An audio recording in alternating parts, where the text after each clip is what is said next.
How's it going, everybody? Daner here with North Central Coins, and welcome back to another episode of the most rare and valuable coins in Canada. Today we're going to be counting down the top 25 Canadian coins of all time that, if identified correctly, can be worth some insane amounts of money. Even though these aren't your average pieces of currency, just about anyone can find these Canadian coins if you do know what to look for. In this video, we will explore the historical context surrounding the production of these Holy Grail coins and delve into why they hold such importance in Canadian numismatic history.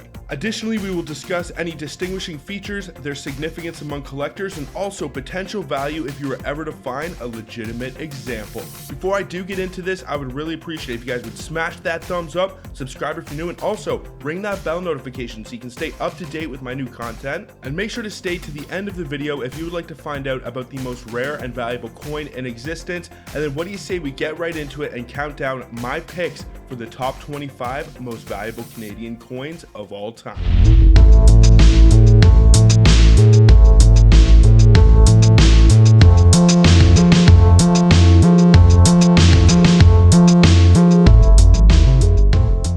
$1964 commemorative pattern $10. Now you might be asking why I am referring to this coin as a $10 and not a silver dollar, and that is because a few of these Holy Grail trial coins were produced in a tin composition. It is not uncommon for mints to experiment with metal compositions, and it would seem like they were considering producing the Canadian dollar coins in tin around the year 1964. The reverse of this coin features the typical commemorative Charlottetown, Quebec conference design, but the obverse of this piece is incredibly unique. Instead of bearing the effigy of the reigning monarch, as is the norm for circulating Canadian coinage, the face of the obverse on this pattern piece is almost blank except for a small strange symbol near the center. Now I wish I could give you guys some more information on the obverse design. I'm not too sure what it represents, but it almost honestly looks like an old Mexican pillar dollar or a counter stamp mark. Either the Canadian Mint was considering the possibility of removing the effigy from the silver dollar, or possibly they just used this to differentiate the trial or pattern 1964 $10. Although this coin is not considered a proof strike, the relief on the reverse design for this coin is much higher than in the standard 1964 silver dollar. This factor, along with the unique obverse, sets it apart and adds to its intrigue and allure in the numismatic world. Now, some of the details and specifications for this coin, if any of these are off at all, it may indicate that this is not a legitimate example. This 1964 $10 should have a weight of 26.9 grams and a diameter of 35.5 millimeters. The edge of this coin will actually be plain instead of reeded, which would also be a major visual differentiator and sets it apart from the common issue 1964 silver dollars. As I mentioned previously, the reverse should feature the Charlottetown, Quebec commemorative conference design with a higher relief than the standard issue, and the obverse of this piece should be blank with a small marking or symbol in the center. Usually pattern or trial coins will receive an SP or specimen designation if they were sent off to a reputable grading company such as PCGS or NGC, but there are a few cases like this 1964 $10 where it will actually receive the standard MS grade. Charlton Catalogs classifies this coin as DC13, and if you were to find one of these and it scored between an MS63 to MS64, then it can be worth up to $50,000. There are very few known examples of this coin, with one actually being featured in the National Currency Collection. As is the case with most trial or pattern coins, there are usually only a few made, and they are usually disposed of or scooped up pretty quickly by mint employees, but that doesn't mean that you can't find one of these, especially if you are able to find an uncirculated bag or roll of Canadian 1964 silver dollars. It's also a great idea to keep your eyes open on online auctions and sites like eBay, as sometimes people can sell things that they don't always know exactly what they have. There is a chance that someone might think that they have a coin with post-mint damage and could sell this for near silver melt, and if you could pick one of these up and actually identify it as the correct coin, you can make a huge profit. Chances are it's probably going to be a counterfeit if you are buying it off an online auction site or off of a site like Wish or Alibaba. But at the same time, it is always good to be armed with a little bit of knowledge, especially when you are dealing with coins like this 1964 trial or pattern $10. The 1964 Canadian silver dollars are fairly common issues. They make quite a few of them. I've actually owned many of them myself, so this is definitely a good one to keep your eyes out for, and another incredible coin that deserves its place in the annals of Canadian numismatic history. Now, what do you guys think about this 1964 Canadian 10 pattern dollar? What would you ever do if you found a legitimate example, or if you ever have found any of the coins that I discussed in this video? Let me know down in the comments. I would love to know. The 1947 Canadian half dollars. Now, these 1947 Canadian 50-cent coins come in two distinct styles for the final digit in the date 7. The first style features a tall 7 with a left curving tail at the bottom, often referred to as the straight 7. This is actually the same 7 design used in the 1937 Canadian half dollars. And on the other hand, the second style showcases a 7 with a right curving tail on the bottom and is commonly known as the curved 7. With India gaining independence from the British Empire in the year 1947, the Canadian Mint had to make changes to the inscriptions on their coins. The IND-IMP inscription, which denoted Emperor of India in Latin, was replaced with DG Gratia Rex, signifying by the grace of God. However, in 1948, there was a delay in receiving the dies with the new abbreviation, and there was a pressing need for circulating coinage. To meet this demand and ensure continued production, they actually continued to strike coins dated 1947 into the year 1948. These 1947 coins can be distinguished by looking for a small maple leaf located to the bottom right-hand side of the final digit 7 in the date. Now, for the half dollars, there are 4 major varieties for this date and a few smaller attributions called the narrow and wide dates, which can add even more of a premium to this coin. But for today, we're just going to be discussing the big 4 of these Canadian 1947 half dollars. Now, some of the details and specifications for these coins, including their mintage figures, if any of these are off, it might indicate that the coin is not authentic. There are a lot of counterfeits out there, especially on sites like AliExpress, eBay, and Amazon. You have to be super wary. I've seen all sorts of coins from the 1944 tomback to the 1911 silver dollar and just all sorts of crazy numismatic frauds out there that you have to be wary of. So you want to make sure that the specifications are bang on, especially if you want to get the absolute premium for these coins. So first of all, the mintage figure for the 1947 straight 7. It has a mintage figure of 424,885. Now, if you're watching this video from the United States and you know anything about coin collecting, then you might have an idea of what an extremely low mintage figure 424,000 is. If that was a Walking Liberty or a Kennedy or Benji half dollar, you can be sure that it would be worth some pretty good money, and that is actually the least rare of the varieties. And then you have the 1947 straight 7 maple leaf, which has an extremely limited mintage of 38,433. The mintages for the 1947 curve 7 and the 1947 curve 7 maple leaf are actually included in the previously mentioned mintages. So if you were to find one of these, they are extremely rare. So if there's only 38,433 examples of the straight 7 maple leaf, there's only a handful of examples of the curve 7 maple leaf, which is actually the holy grail of the 1947 half dollars.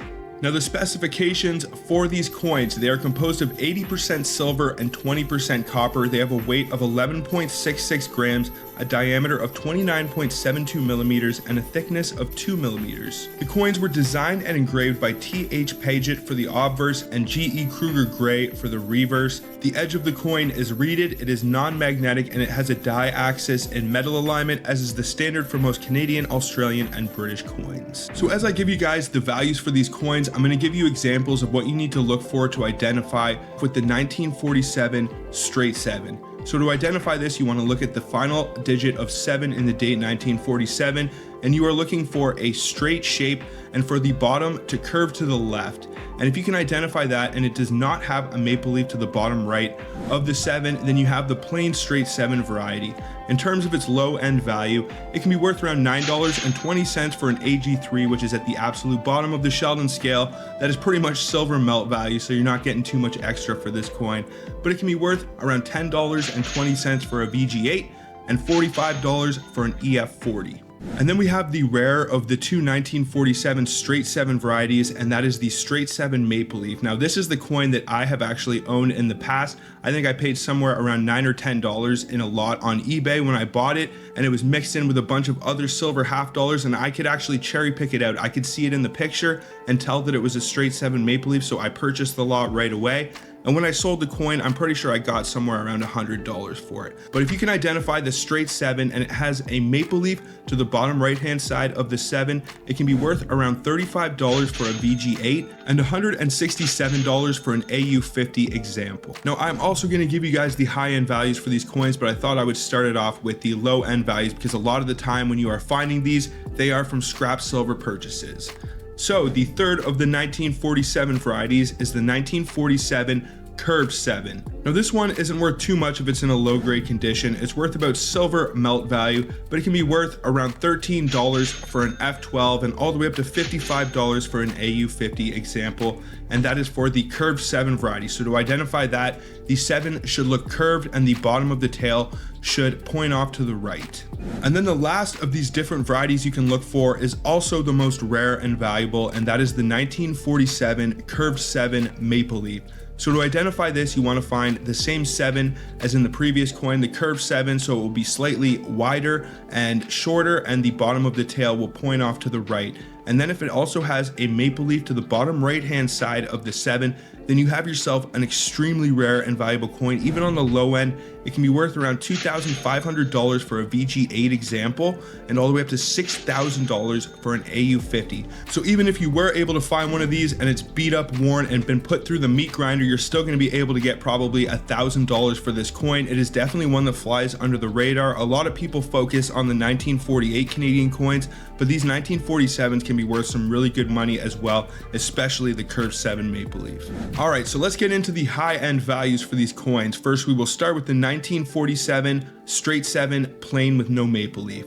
So in terms of the low-end value, it can be worth around $100 for an MS60, $280 for an MS63, and all the way up to $3,300 for an MS65, which is currently the highest graded known example. If you were able to find one and it scored any higher, you would probably see quite a price jump, easily $5,000 to $10,000. Next is the 1947 straight 7 maple leaf. Once again, to identify the straight 7, you want the 7 to look straight and slightly taller than on the Curved 7, and the bottom of the tail will point off to the right. In terms of its high-end value, it can be worth around $250 for an MS60, $500 for an MS63, and all the way up to $3,100 for an MS65. So it actually isn't much more valuable on the extreme high end, but it is a coin that has a premium on the lower end, and that is the straight 7 maple leaf 1947. So then we have the Curved 7 plain with no maple leaf. This one is actually the least valuable on the high end of the 4 different varieties that you can look for. In terms of its low end value, it can be worth around $100 for an MS60, $280 for an MS63, and all the way up to $2,450 for an MS65. Once again, to identify the Curved 7, you want the 7 to look slightly shorter and fatter, and the bottom of the tail will point off to the right. And then last but not least, we have the high-end value for the holy grail of these 1947 Canadian half dollars, and that is the Curved 7 Maple Leaf. To identify this, you want to look to the bottom right-hand side of the 7, and if it has a small maple leaf and it has the Curved 7 as well, so the 7 is a little bit shorter and fatter and the bottom points off to the right, then you have yourself a holy grail coin that can be worth around $8,700 for an MS60 and all the way up to $18,400 for an MS63, which is currently the highest graded known example that I could find. If you could find one and it scored any higher, you would probably see some significant price jumps. We could easily be talking a $50,000 coin to even $100,000 if it scored in the 66 or 67. Now, what do you guys think about these 1947 Canadian half dollars? What would you ever do if you found a legitimate example, or if you ever have found any of the coins discussed in this video? Let me know down in the comments. I would love to know. 1953 and 1954 shoulder fold and no shoulder fold nickels. Well, the initial portrait design of Queen Elizabeth II was crafted in England by the skilled sculptor Mary Gillick. However, this initial rendition posed an issue. It featured a design that was excessively elevated, causing the two lines intended to form a fold in the Queen's attire to be less prominent. In 1953, recognizing this discrepancy, the Royal Canadian Mint, under the guidance of their chief engraver at the time, Thomas Shingles, embarked on a mission to rectify this oversight. To address this matter comprehensively, alterations were made to enhance the coin's aesthetics. One notable change was the widening of the listel on both sides of the coin, contributing to its overall visual balance and appeal. However, a crucial detail emerged to help distinguish between the coins with the new modified shoulder fold design and the older no shoulder fold design. The key differentiator between the shoulder fold and no shoulder fold coin lies in a close examination of the letter I within the word DEI on the obverse of the coin. This subtle but distinctive alteration serves as a telltale sign of the coin's version, ensuring collectors and enthusiasts can readily identify this piece. So to identify the shoulder fold variety, what you want to do is flip over to the obverse and look at the last I in DEI. Now, if the serifs at the end of the I are straight and do not flare out and the I appears blunt, then it is the shoulder fold variety. To identify the no shoulder fold, you want to look at the last I in DEI, and if the ends of the serifs in the I flare out and they are pointed and tipped, then it is the no shoulder fold. Now, there are also near leaf and far leaf varieties that you can look for the 1953 nickels. To be able to differentiate between the near and far leaf varieties, what you need to do is look at the maple leaves on the reverse of the coin. The near leaf variety typically features the maple leaf appearing slightly lighter in color compared to the far leaf variety. Also, on the near leaf variety, the maple leaf may not appear as deeply engraved or sunken into the coin's surface, making it appear as if it is closer to you. The far leaf variety often features the maple leaf appearing much more darker and shaded compared to the near leaf variety. It will appear more engraved or sunken into the coin's surface. Pay attention to the color and the depth of the maple leaf. The near leaf variety tends to have a lighter and less deeply engraved leaf, while the far leaf variety has a darker and more sunken in appearance. Now, before we get into the value for the 1953 and 1954 nickels, let's first give you some of the details and specifications for these coins. They are composed of steel coated with nickel, which is 0.127 millimeters and 0.0003 millimeters chrome plated. They have a weight of 4.54 grams, a diameter of 21.3 millimeters, and a thickness of 1.9 millimeters. They were designed and engraved by Mary Gillick for the obverse and G.E. Kruger Gray and Thomas Shingles for the reverse. The edge of the coin is smooth and 12-sided. They are magnetic and the die-axis is in metal alignment, as is the standard for most Canadian, British, and Australian coins. Now, when it comes to value, these are a couple nickels that are worth some insane money even on the low end, so it is super important that you identify them correctly, but it is definitely super tricky to identify the near and far leaf varieties. So if you do feel like you have the rare coin, you want to get a second opinion and maybe take it into a coin shop or take it to someone who can authenticate it. But if you can identify the varieties that I'm about to break down for you, then you can make some really good money. So the first one that we're going to start with is the 1953 shoulder fold far leaf. So to identify the 1953 shoulder fold, you want to flip over to the obverse and look at the last I in DEI, and if the I appears straight and blunt, then it is the shoulder fold variety. Then you want to flip over to the reverse of the coin and take a look at the maple leaf. Now, you are looking for the far leaf variety. The far leaf should appear a little bit darker and more deeply sunken in and engraved into the surface. Now, if you can identify the shoulder fold and the far leaf variety, this bad boy can be worth $70 for a VG8 and all the way up to $525 for an AU50. So that is pretty much at the bottom of the Sheldon scale for a VG8, and you are getting $70. That is an insane premium for a coin that you can find in your pocket change. Now, the rarer of the 1953 varieties that you want to look for and identify is the 1953 no shoulder fold near leaf. Now, to identify the no shoulder fold, you want to flip over to the obverse and take a look at the last I in DEI. Now, you want the ends of the I to flare out and to have pointed serifs. And then you want to flip over to the reverse of the coin and take a look at the maple leaf. Now, if you can identify the no shoulder fold on the 1953, then you are looking for the near leaf variety, which should appear lighter and not as sunken in or engraved into the coin's surface. If you can identify the no shoulder fold and the near leaf, it can be worth around $100 for a VG8, and all the way up to $850 for an AU50. So that is the rare of the two varieties. There are actually 4 different varieties for the 1953s, but these are the ones that you want to look for. You do not want the shoulder fold with the near leaf, and you do not want the no shoulder fold with the far leaf. Now, when it comes to the 1954, you are looking for the no shoulder fold variety, and this is actually the most rare and valuable nickel that we are discussing today. For the 1954, you don't have to identify the near or far leaf variety, but you do have to identify the no shoulder fold if you want to find the Holy Grail 1954.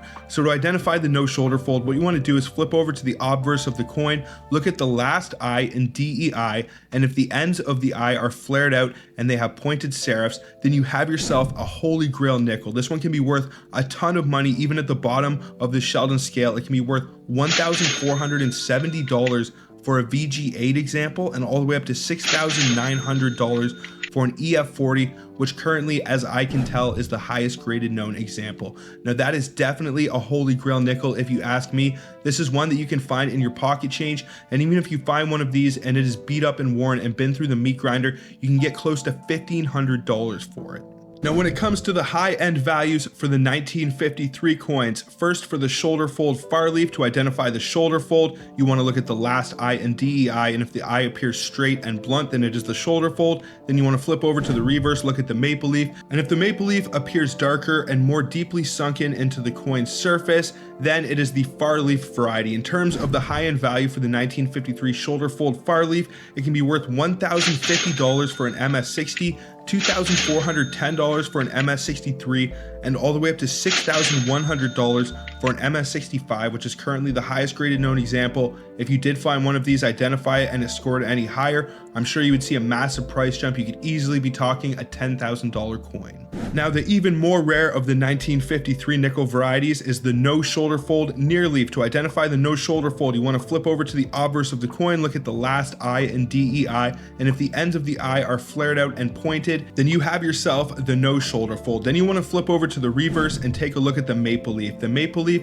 should appear lighter in color and not as deeply sunken in and engraven into the coin's surface. If you can identify the no shoulder fold and the near leaf variety, the 1953 NSF near leaf can be worth $1,280 for an MS60, $2,590 for an MS63, and $6,900 for an MS65, which is currently the highest graded known example. So it is actually a little bit more valuable on the low end. These are some great nickels to look for. I have found plenty of 1953 and 1954 nickels in my coin roll hunts, and you can still definitely find these bad boys in your pocket change. What do you guys think about these Canadian nickel varieties? What would you ever do if you found a legitimate example, or if you ever have found any of the coins discussed in this video? Let me know down in the comments. I would love to know. Now, before we get into the 1978 and 1979 pennies, I just briefly want to go over machine doubling with you guys so you have a pretty good idea of how to identify the errors on these coins. Now, machine doubling occurs when a coin is struck by the coin press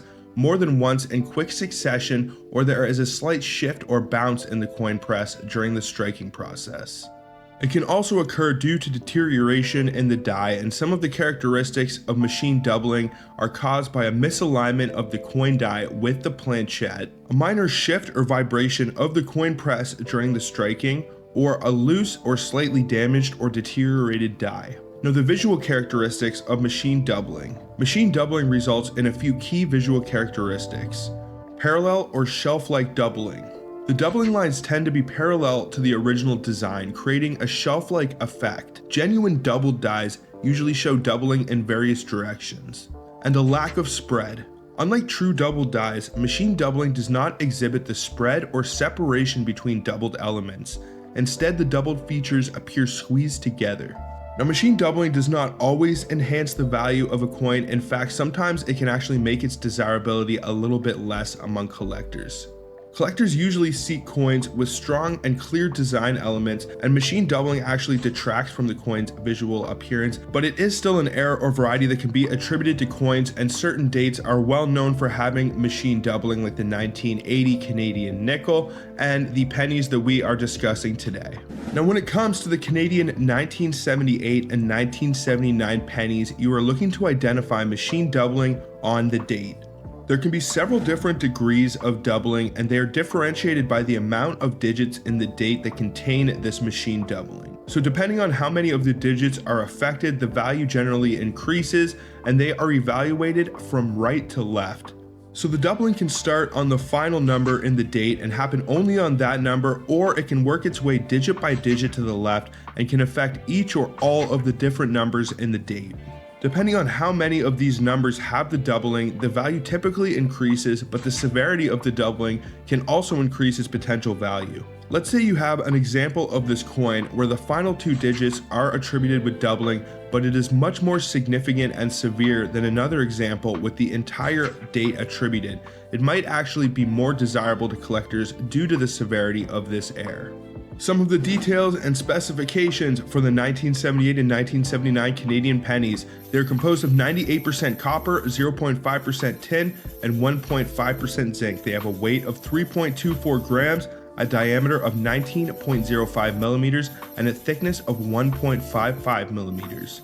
The coins were designed and engraved by Arnold Machen for the obverse and G.E. Kruger Gray for the reverse. The edge is smooth, they are non-magnetic, and the die axis is in metal alignment, as is the standard for most Canadian, Australian, and British coins. Now when it comes to estimating how much these coins can be worth, they are not super valuable on the low end. You might be able to get a premium for them, especially because they are Canadian pennies. I usually say when it comes to coins, it's not how much it is worth, it's how much you can get somebody to pay for it. That doesn't mean that you should rip people off, but a lot of the time people are willing to overpay for things because they simply want to add it to their collection. Not me, not myself. I have certain things that I go for and like to collect, but everybody has their own preferences. So what I'm going to do is go through and give you guys the values for each of the different attributions of doubling that you can get on these coins. So the 1978, if it has just a doubled 8 on it, is worth around $10 for an MS64, but it can be worth all the way up to around $70 for an MS66 example, which isn't too much more than the regular 1978. Now, as you start to increase in severity of the machine doubling, if it has the final 2 digits doubled, so the 7 and the 8, you're seeing about a $10 to $15 price jump. It can be worth around $20 for an MS64 and all the way up to $85 for an MS66 example. Now, it doesn't get much more valuable if you only identify the 3 final digits in the date. So if the 9, 7, and 8 all have doubling, it can be worth around $25 for an MS64 and $87 for an MS66. So that is a $2 price jump. But the most valuable of all of the varieties that you can look for is with the entire date containing the machine doubling. So all of the digits in the date 1, 9, 7, and 8 will have machine doubling. It can be worth around $30 for an MS64 and $118 for an MS66. Now you might be thinking to yourself, I'm probably never gonna find any of these super rare error coins, but I can tell you that these are much more common than you would think. I have found quite a few 1978 and 1979 pennies with machine doubling, some with the entire date, some with single digits, some that are super severe, and some not so much. And a lot of the time when I come across Canadian pennies, they are in pretty decent shape, especially the ones from the 70s and 80s, because they didn't see too much circulation before they were pulled out in the year 2012. So now let's get into the 1979 double variety pennies. First is the single doubled 9, so that is the final digit in the date 1979 will have machine doubling. It can be worth around $10.90 for an MS64 and all the way up to $453, which is actually the exact same value as the regular 1979. So there is no premium if you only identify doubling in a single digit. And the value pretty much stays the same, honestly, as you go up. If you can identify doubling for the final 3 digits, you do see a slight price jump. It can be worth around $10 for an MS63 and all the way up to $60 for an MS66. So maybe $1 more than the regular one. But the variety that you do want to look for is all 4 of the digits containing doubling, and you will get a pretty decent premium for this coin. It can be worth around $15 for an MS64, and the highest graded known example currently is an MS66, which is evaluated at $131. If you were to find one and it scored an MS67, you could easily be talking $1,000 penny, because the regular 1979 without doubling is around $500. And if you identify machine doubling on the entire date, that coin is worth about twice twice as much as the regular 1979. The transition of Canadian quarters from nickel alloy to multiply plated steel in the years 1999 and 2000 was a significant change in the production of Canada's circulating coinage. The switch was primarily driven by cost savings and the need for more durable coins. I'm going to give you guys a quick breakdown of this process so you can understand how this Holy Grail 2000p Caribou quarter came into existence. There were several reasons and motivations for the Canadian Mint switching from the nickel alloy to the multiply plated steel. The first was cost savings. The Canadian Mint sought ways to reduce the production cost of coinage. Nickel, which had traditionally been a key component of Canadian coins, was becoming increasingly expensive. Also, durability. There was a strong desire to produce more durable coins. Canadian coins, especially the smaller denominations, were susceptible to wear and tear due to their softer nickel composition. Research and development. Prior to the transition, the Canadian Mint conducted extensive research and development to identify alternative materials that would meet the criteria of cost effectiveness and durability. The choice of multiply plated steel was a result of this research. The material offered a combination of durability and cost savings. Multiply plated steel is a composite material composed of several layers. The outer layers are typically made of steel, which is a hard and durable metal. The steel layers are then plated with a thin layer of other metals such as nickel or copper to provide the coins with their desired appearance and properties. These coins then go through design and testing phases. The new quarters were designed to look similar to the old nickel alloy quarters to ensure easy recognition and acceptance by the public. Extensive testing was conducted to ensure that the multiply plated steel quarters met the required quality and durability standards. These included tests for wear resistance, corrosion resistance, and overall coin longevity. The transition from nickel alloy to multiply plated steel coinage took place over a period of several years. New dies and machinery were put into place to accommodate this new coin material. The existing nickel alloy quarters remain in circulation and can still be found in your pocket change to this day. The minting process for multiply plated steel coinage is similar to that of traditional coin production, involving blanking and nailing, upsetting, striking, and inspection. However, the materials used in the blanks are different, with the new multiply plated steel blanks replacing the old traditional nickel alloy blanks. The Canadian Mint worked diligently to ensure that the public was aware of the change in coin material. They also coordinated with banks and financial institutions and vending machine companies to ensure a smooth transition and exchange of old nickel alloy quarters for the new multiply plated steel ones. This switch to multiply plated coinage was successful and reduced production costs for the Canadian Mint. It did also result in more durable coins that were better equipped to withstand the wear and tear of circulation. The transition did not significantly impact the appearance or functionality of the coins, so it was generally well received by the public. Now, the existence of this incredibly rare 2000p Caribou quarter in Canada is indeed an intriguing numismatic mystery. While the Canadian Mint switched from the nickel alloy to multiply plated steel quarters between the years 1999 and 2000, the accidental release of only a few 2000p Caribou quarters featuring a P mint mark on the obverse under the Queen's bust to indicate that it was composed of multiply plated steel still remains a puzzling anomaly to this day. Now, here's an explanation of how a few examples of this coin may have made their way into circulation. It could have been an accidental die mix-up. The most plausible explanation for the existence of these 2000p Caribou quarters is that there was an accidental mix-up of the coin dies during the minting process. Die mix-ups can occur in a minting facility where the wrong set of dies is used to strike a batch of coins. In this case, it would have involved the use of dies meant for 1999 or 2001p quarters instead of the correct 2000 dies.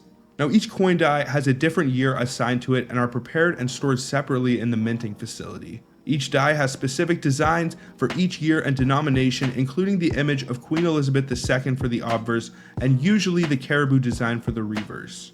Due to this mix-up, a small batch of the 2000 Caribou quarters would have been struck with the incorrect 1999 test token dies or the future 2001p dies that they were planning on using the following year, which featured the Caribou design on the reverse. The rest of the 2000 quarters would have been struck using the correct 2000 dies. Quality control procedures in minting facilities are designed to catch errors, but they are not foolproof. In this case, an oversight likely occurred during the quality control checks. Some of the coins produced with the incorrect dies may have passed inspection due to the similarities in size and composition to the regular quarters. After minting, the coins are typically transported to financial institutions for distribution.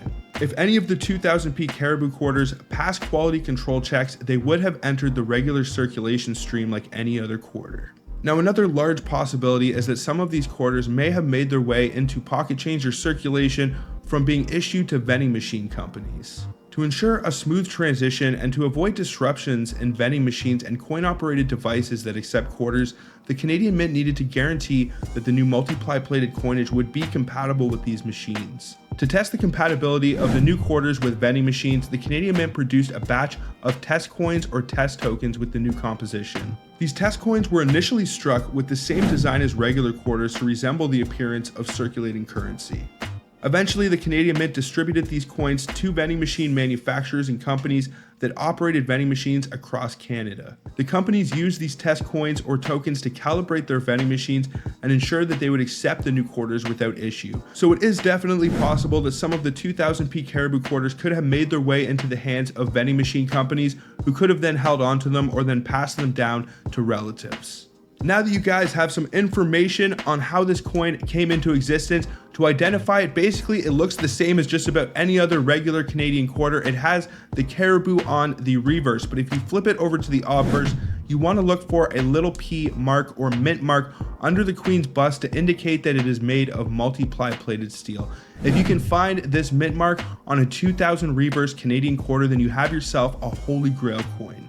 Now, from the information that I came across, currently there are only 2 known examples of the 2000p Caribou quarter, and you can get around $36,300 for an MS65 example. So if you did find one of these and it was all beat up, worn, and been through the meat grinder, so even at the very bottom of the Sheldon scale, you can still expect to get a couple $100 or maybe even a couple $1,000 for this coin because it is so rare and there are so few of them that exist. And even though it may seem highly unlikely that you could ever stumble across one of these coins, crazier things have happened. I have met coin roll hunters that have had some crazy finds. I'm talking entire boxes of silver quarters and even better. So always keep your eyes open because you never know what you can find in your pocket change.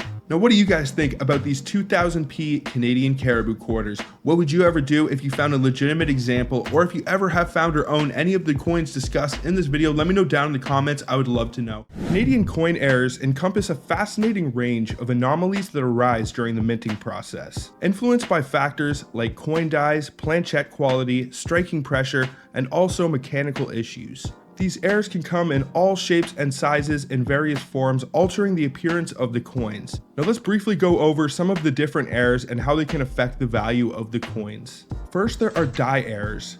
These errors originate from issues related to the coin dies themselves, and they can include double dies. This happens when the die is engraved with multiple impressions of the design.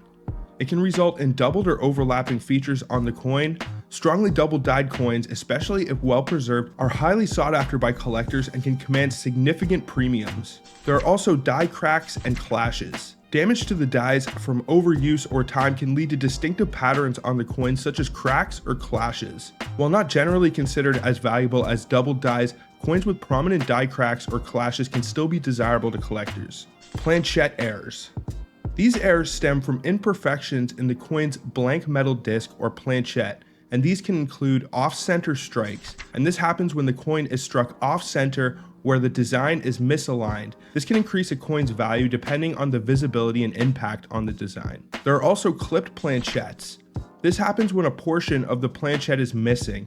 It results in planchette clips, which can also enhance a coin's value. There are several other planchette flaws like laminations or other flaws in the planchette that can affect the coin's appearance and potentially make it more valuable. Striking errors.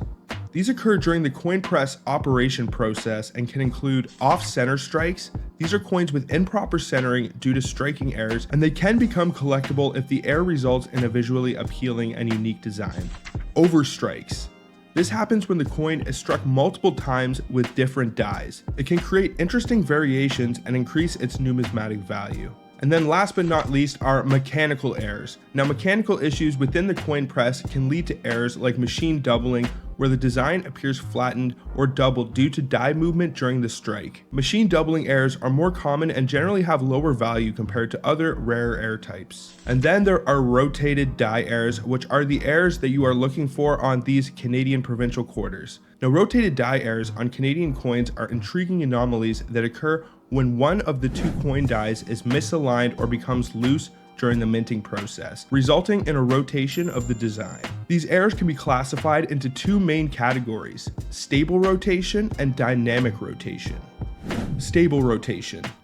In stable rotation errors, one of the dies is misaligned during installation, leading to consistent rotation in multiple coins produced from the same die pair. This type of error is characterized by a fixed degree of rotation and can be exemplified by certain coin examples, such as a piece that is meant to be struck in metal alignment, but when you are looking for the rotated die variety, it always comes in coin alignment or with a fixed degree or axis. And then there is dynamic rotation. Dynamic rotation errors occur when one of the dies becomes loose during the striking process and rotates on its axis. These errors result in varying degrees of rotation and can be found on a wide range of Canadian coins, including those from the pivotal year 1967. Now, how do you calculate the rotation degree of your coin? To determine the rotation degree of a coin, you need to measure the extent to which the one side of the coin has rotated in relation to the other side. Now, the easiest and most tried and true method I can suggest for checking if your coins are off axis or are rotated is to put it in a coin flip, look at the one side, and then flip your coin over, and then if it is off axis, then you have yourself one of these rotated dies. Coins with a rotation degree below 15% are generally not valued much higher than their regular counterparts unless it is in a very high mint state. The coin's year of issue can also influence its desirability among collectors. Coins with more notable dates like the Provincial series that we're discussing today, and also the 1999 and Millennium quarters can have rotated dies that are notable, and those are known to be very valuable. If you do find a rotated die on, let's say, a 1980s nickel or quarter, it might not be as valuable as if it occurs on one of the coins like the ones we're discussing on this list. Now, what do you say we get into some of the details and specifications and also values for the coins that you guys are here to find out about, and those are the 1992 provincial quarters with rotated die axis. So first of all, we will discuss the 1992 New Brunswick. The specifications for the 1992 New Brunswick standard circulation strike: it is composed of 100% nickel. It has a weight of 5.05 grams, a diameter of 23.88 millimeters, and a thickness of 1.58 millimeters. The coin was designed and engraved by Dora DePadre Hunt and Augo Aran for the obverse, and Ronald Lambert and Sheldon Beveridge for the reverse of the coin. The edge is reeded, it is magnetic. The standard die axis for Canadian coins is usually in metal alignment, but there are actually two different rotated die variations for the 1992 New Brunswick. There is one with a 90-degree shift rotated die, and there is also one in coin alignment. So what I'll do is I'll go through and I'll give you guys the details and the low end values of all of these coins, and then I will tell you guys the values of these pieces if you were to find one and it scores in the MS range. So if you were to find a New Brunswick 1992 provincial quarter and it is in coin alignment, which means it is rotated 180 degrees, it can be worth around $50 for an AU50. Now, the New Brunswick with a 90-degree rotation is not actually listed for values on the low end, but I would estimate that you can get at least as much as the coin alignment, if not a little bit more, because it is pretty valuable in the MS region. Now, next up is the 1992 Northwest Territories. The specifications for the 1992 Provincial Northwest Territories quarter is composed of 100% nickel. It has a weight of 5.05 grams, a diameter of 23.88 millimeters, and a thickness of 1.58 millimeters. The Northwest Territories Provincial quarter was designed by Dora DePadre Hunt and Augo Aran for the obverse, and Beth McKeechan, Augo Aran, and C. Saffioti for the reverse of the coin. The edge is reeded, it is magnetic, and the standard die axis should be in metal alignment. Now, the rotation that you are looking for the Northwest Territories is a 90-degree rotation.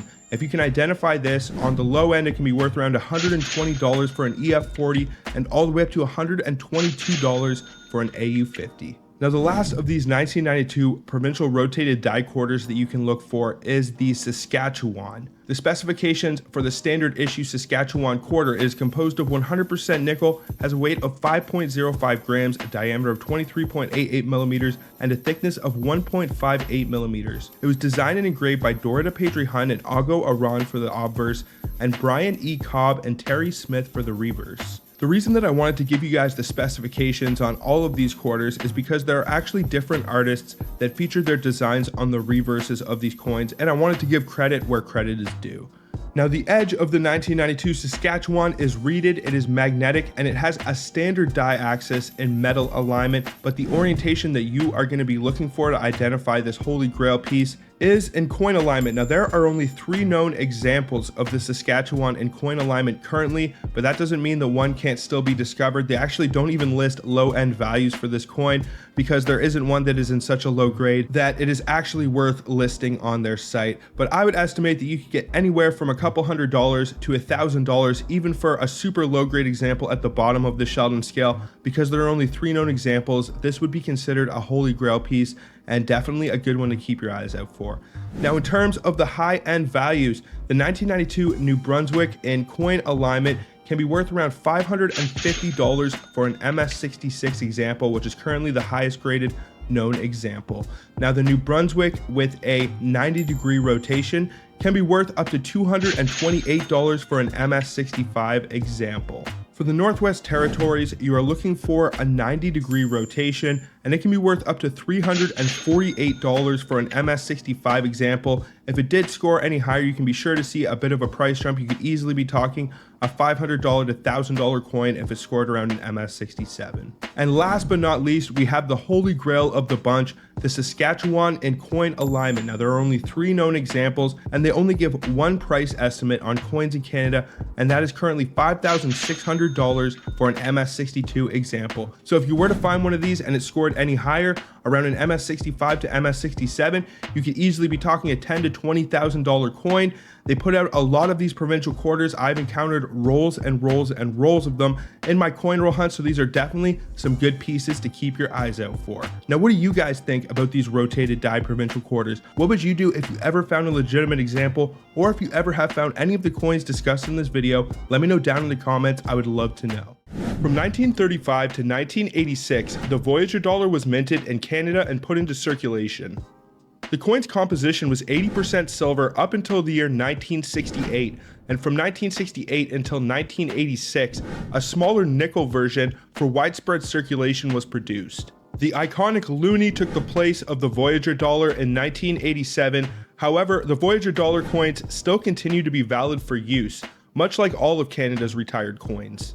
Following the 1967 Canadian Centennial Series, the Voyager dollar design was once again used starting in 1968, following the decision to debase Canada's currency system from silver to nickel. The coin was now struck in pure nickel composition. The diameter of the coin was decreased from 36mm to 32mm as a result of the switch to this tougher metal, since it made coin production much simpler. The last time the Voyager dollar was produced for collectors was in the year 1987, and the last time it was produced for circulation was in the year 1986. Now, we should briefly discuss foreign coins that are produced at the Canadian Mint. The Royal Canadian Mint is known for producing coins not only for Canada but also for a variety of other countries. This practice is often referred to as contract coinage or foreign coin production, and here are some examples of the countries for which the Royal Canadian Mint has struck or produced coins: Bermuda, Barbados, Jamaica, Bahamas, Fiji, Cayman Islands, Trinidad and Tobago, Eastern Caribbean states, Cook Islands, and New Zealand. The Royal Canadian Mint has produced coins for New Zealand, as demonstrated by the 1985 Canadian mule dollar, which was muled with a New Zealand obverse die, which is actually the coin that we are discussing in this video today. These examples demonstrate the international reach and reputation of the Canadian Mint for producing high-quality coins for countries all around the world. The Canadian Mint's involvement in foreign coin production helps these countries create beautifully designed coins and ensures the quality and security of their coinage. Accidentally striking Canadian coins on foreign planchettes is a rare but fascinating occurrence in the world of numismatics. This phenomenon typically happens due to errors or irregulations in the minting process. Here's a brief description of how this can actually occur. The first step is planchette acquisition. The minting process begins with the acquisition of planchettes, which are small, flat, round pieces of metal. Planchettes are typically sourced from specialized suppliers. In most cases, the mint intends to use planchettes made from a specific alloy or composition, such as copper nickel for Canadian coins. Another step is plant inspection. Before the actual minting process begins, planchettes are inspected for quality and composition. This step is crucial to ensuring that the coins produced meet the specified standards. Planchettes that don't meet these standards are typically set aside for melting and recycling. Feeding and presses. Planchettes that pass inspection are fed into the coin presses, where they are struck with the design and details for the coin. Each coin press is set up for a specific denomination and composition, as well as a particular design. Die chambers. Inside the coin press, there are die chambers that house the obverse and reverse designs. These dies have the design and inscriptions that are to be transferred onto the planchette. The dies exert a significant amount of pressure onto the planchette to create the coin's design. Sometimes due to errors or malfunctions in the planchette feeding system, foreign planchettes can find their way into coin presses. These foreign planchettes may have different compositions and designs intended for the coins from other countries. The striking process. When a foreign planchette is inadvertently fed into the press, it goes through the striking process just like a regular planchette. The high pressure from the dies causes the design and details from the Canadian coin dies to be transferred onto the foreign planchette. The result is a Canadian coin with the intended design but struck on this foreign planchette. This creates a unique and rare air coin known as a wrong planchette, or also a mule coin. These coins are often highly sought after by collectors due to their rarity and unusual nature. Now, to be able to identify and differentiate between the regular 1985 and the New Zealand mule, you need to look for the following details. The reverse side of the coin displays a distinctive Canadian design that was commonly featured on the Canadian dollar coins until the year 1987. This design showcases a voyager or a man and a child inside of a canoe, paying homage to Canada's history of exploration and trade. There are no New Zealand motifs or inscriptions on the reverse side of the coin. Now, this error actually occurred at some point during the minting process when the dies intended for the New Zealand $1 coins were mistakenly paired with the Canadian dollar planchettes. This mismatch resulted in a small number of coins with the New Zealand obverse design on one side and the standard Canadian reverse design on the other side of the coin. The Canadian 1985 dollar coin muled with the New Zealand obverse is highly sought after by collectors due to its rarity and intriguing combination of Canadian and New Zealand elements. These air coins are relatively scarce, and their value can vary significantly based on factors such as condition and also collector demand. In good condition, they can command a significant premium over their face value. If you do believe that you have one of these air coins, it is definitely advisable to have it authenticated and graded by a reputable coin grading service such as PCGS or NGC. Professional grading can provide assurance of authenticity, and they also assign a numerical grade based on the 70-point Sheldon scale, which can severely impact the coin's value in the collector market. You also want to be super careful of counterfeit examples of coins like this. If you are buying one of these off of a site like eBay or on an online auction and it is not graded and in a slab, I would definitely be skeptical. You can definitely find coins like this one or even the 1944 Tomback and other Canadian air coins that there are counterfeit examples of out there. They are very cheap, only $1 or $2 to buy online, and you can make a huge profit if you only pay $1 or $2 for a coin like that, and then you sell it for the buku dollars that some of these legitimate examples are worth. So you definitely want to do your due diligence. The following specifications are for the 1985 mule dollar. If any of these are off, it might indicate that it is not a legitimate or authentic example.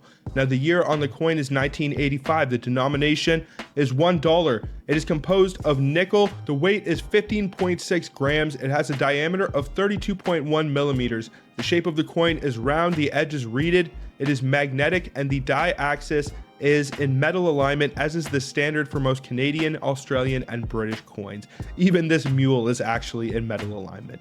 Now, when it comes to value, I would definitely say that this 1985 mule dollar could be considered a holy grail of the Voyager series from 1968 until 1967. There aren't too many of them that are worth a lot of money, especially over the $1,000 mark, but this is definitely a good one to look for. You can actually go to banks here in Canada and ask them if they have any silver dollars. Sometimes collectors will actually turn their nickel silver dollars in, or someone will inherit a collection and they will turn them into the bank for face value. And then if you are lucky and they happen to have any, you can actually buy them off the bank for face value. I've been able to get close to $100 at one time from a bank in Voyager dollars, and it is definitely a good way to be able to search for errors like this. Now, in terms of value on the low end, it can be worth around $6,400 for an AU50. So even if you found one of these coins and it is beat up and put through the meat grinder, you're going to be talking $500 to $1,000 because it is so rare and struck on a foreign planchette. You just don't come across examples like this too often. Now, when you start getting into the MS region, it can be worth around $9,800 for an MS60 and all the way up to $14,700 for an MS63, which, as we know right now, is the highest graded known example currently. If you were to find one and it scored any higher, you could easily be talking a $25,000 to $50,000 coin, depending on what kind of grade it gets. What do you guys think about the Canadian 1985 mule dollar? What would you do if you ever found a legitimate example, or if you ever have found any of the coins discussed in this video? Let me know down in the comments. I would love to know. When the mint issued the 12 commemorative coins in the year 1992 to mark the 125th anniversary of the Confederation, there was one design for each province and territory that had existed in Canada at that time. These actually served as the basis for the 1999 to 2008 US 50 state quarters initiative. Each quarter featured a different image on the reverse, which featured a unique design representing each province or territory. Now let's briefly discuss mule coins. A mule coin is not some exotic coin from a faraway nation, rather it is a coin that has a peculiar minting fault that makes it extremely unique. Imagine holding a coin that on the face looks to be of one given denomination, but then when you turn it over, the message is entirely different on the other side. It's similar to having a coin that actually serves two purposes. These coins are the result of a mix-up where mismatched dies were used to strike the coin. The term mule actually refers to the fact that these coins are hybrids like a mule or donkey, combining elements from two different coin designs. It's as if the minting process took an unexpected turn, creating an incredible numismatic oddity. One of the most famous examples of Canadian mule coins comes from the Canadian Paralympic series, where the wheelchair curling coin is muled with the obverse of regular Olympic issue quarters. Instead of having the Paralympic privy, the wheelchair curling coin will have the Olympic privy on the obverse of the coin. This unique combination of designs adds a level of intrigue and collectability to these mule coins. And usually whenever there are unexpected twists in the minting process, it will create a fascinating numismatic anomaly that will attract both coin enthusiasts and collectors alike. Now, even though the wheelchair curling mule is an incredibly rare quarter that can be worth some decent money today, we are actually here to discuss the 1993 mule. Now, to understand how this coin came into existence, we first have to go back into the year 1991. There was actually a strike at the Canadian Mint, and as I previously mentioned, they had a shortage of supplies. The following year, there was a high demand for coin production to make up for the previous time lost. Tasked with the issuance and release of 12 different designs for the 1992 Provincial series, the Canadian Mint was most likely overburdened, and there were several notable errors and variations that you can look for in this date range. But due to all this commotion, it would seem that a few 1993 Canadian quarter reverse pieces were accidentally paired with the obverse dies from the previous year. So to identify the 1993 mule, it is actually pretty simple because it will have the date 1993 and the Caribou design on the reverse side of the coin, and it will have the diadem portrait of Queen Elizabeth on the obverse, as well as the double date of 1867 to 1992 underneath her bust or portrait. This is the result of a mix-up where one of the employees most likely forgot to take one of the dies out of the presses from the previous year or run. Either way, this quality control mix-up has opened up the coin heavens and rained down a nice holy grail piece for us to look for. Now, some of the details and specifications for this coin, if any of them are off, it may indicate that the coin is not legitimate or authentic. 1993 quarters are composed of 100% nickel. They have a weight of 5.05 grams, a diameter of 23.88 millimeters. They have a thickness of 1.58 millimeters. The coins were designed and engraved by Dora de Pedri Hahn and Augo Aran for the obverse and Emmanuel Hahn for the reverse. The edge of the coin is reeded, it is magnetic, and it has a die axis in metal alignment, as is the standard for most Canadian coins.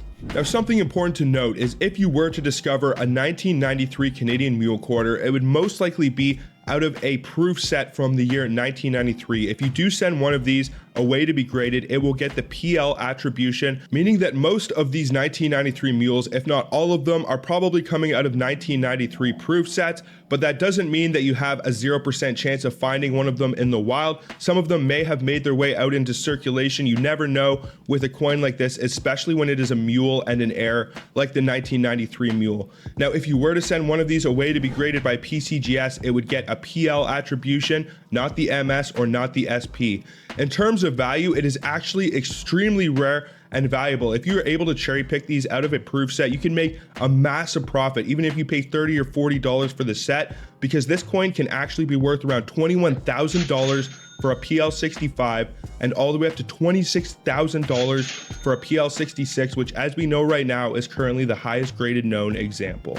So this is a Canadian coin that is pushing the $30,000 mark, and the great thing about it is it is fairly modern. A lot of the time when it comes to Canadian proof sets, people like to cherry pick out the 1991 and 1992 sets. In the year 1992, they actually released a special issue Caribou quarter with the double date 1867 to 1992 on the reverse of the coin, and you can only get those quarters out of proof sets. So a lot of the time people like to buy the proof sets so they can get that special Caribou quarter. So most likely these 1993 sets probably fly under the radar, and you might be able to get a good deal on one.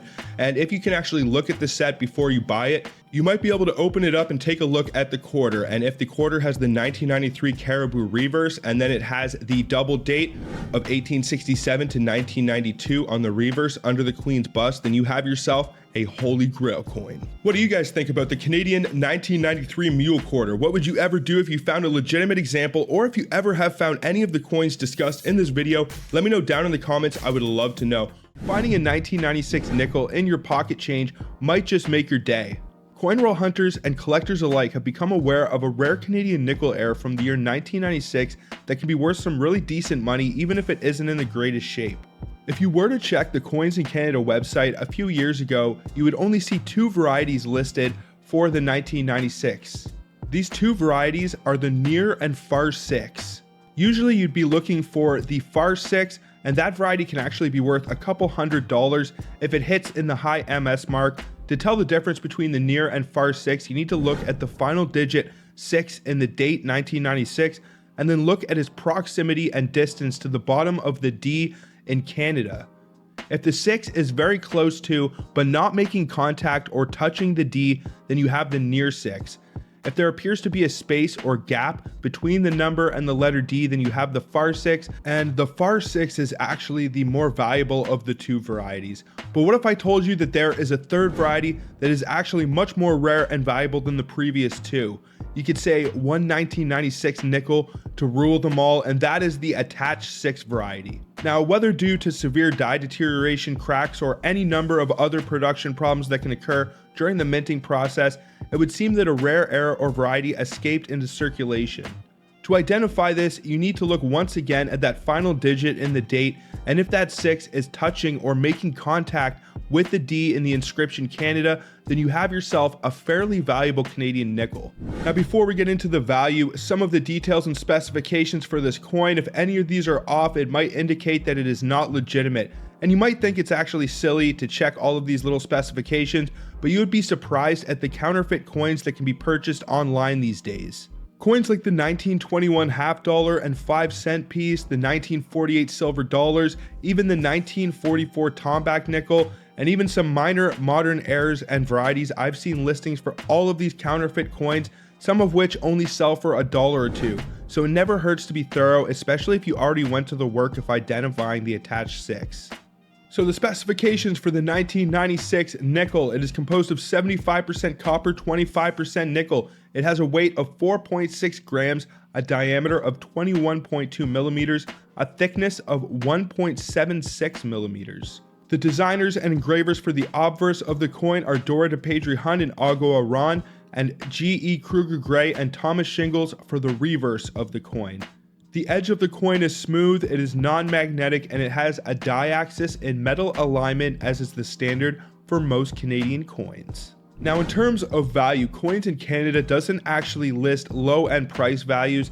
The estimate starts kicking in around AU 50, and they do evaluate this coin at $134 for an AU50 example, but I do think that it is worth anywhere from $10 to $20 for a G to VG example of one of these coins. People want them. They are definitely a good example of a Canadian error and some significant die deterioration if the D is connected to that 6.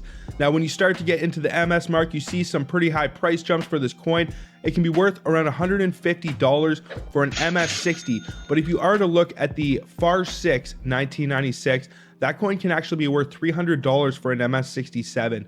So I don't doubt at all that this nickel could easily be worth up to $1,000 to $5,000 for an MS67.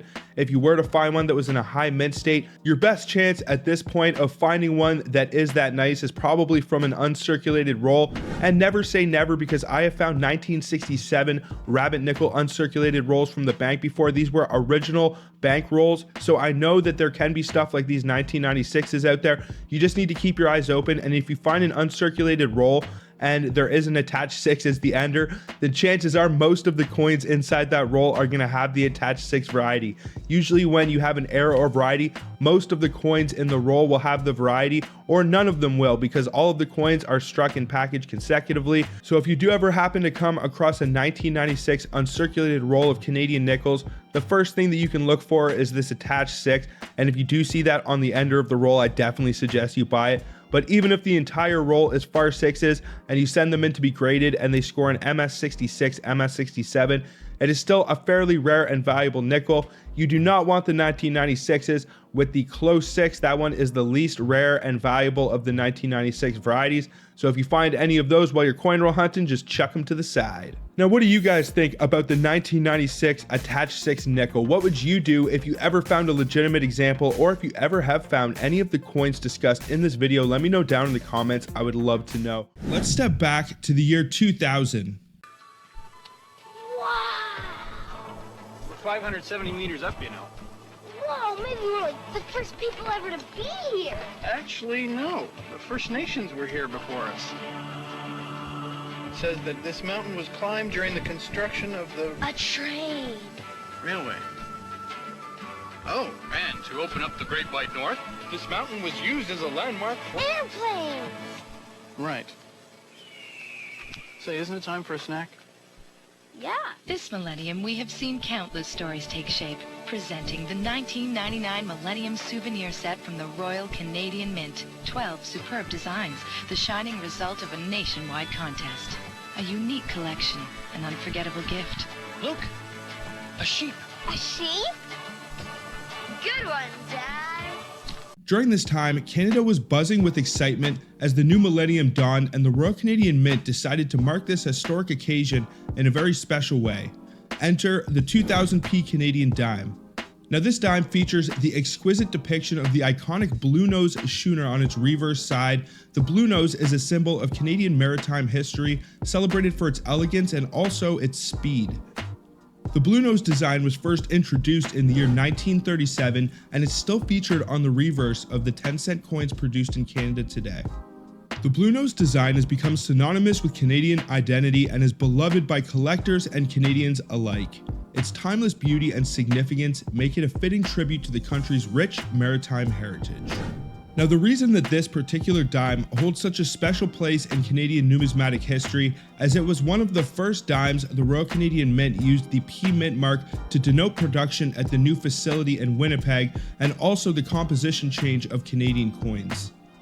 The introduction of the P Mint mark or composition mark on the 2000p Canadian dime marked a significant milestone for the Royal Canadian Mint.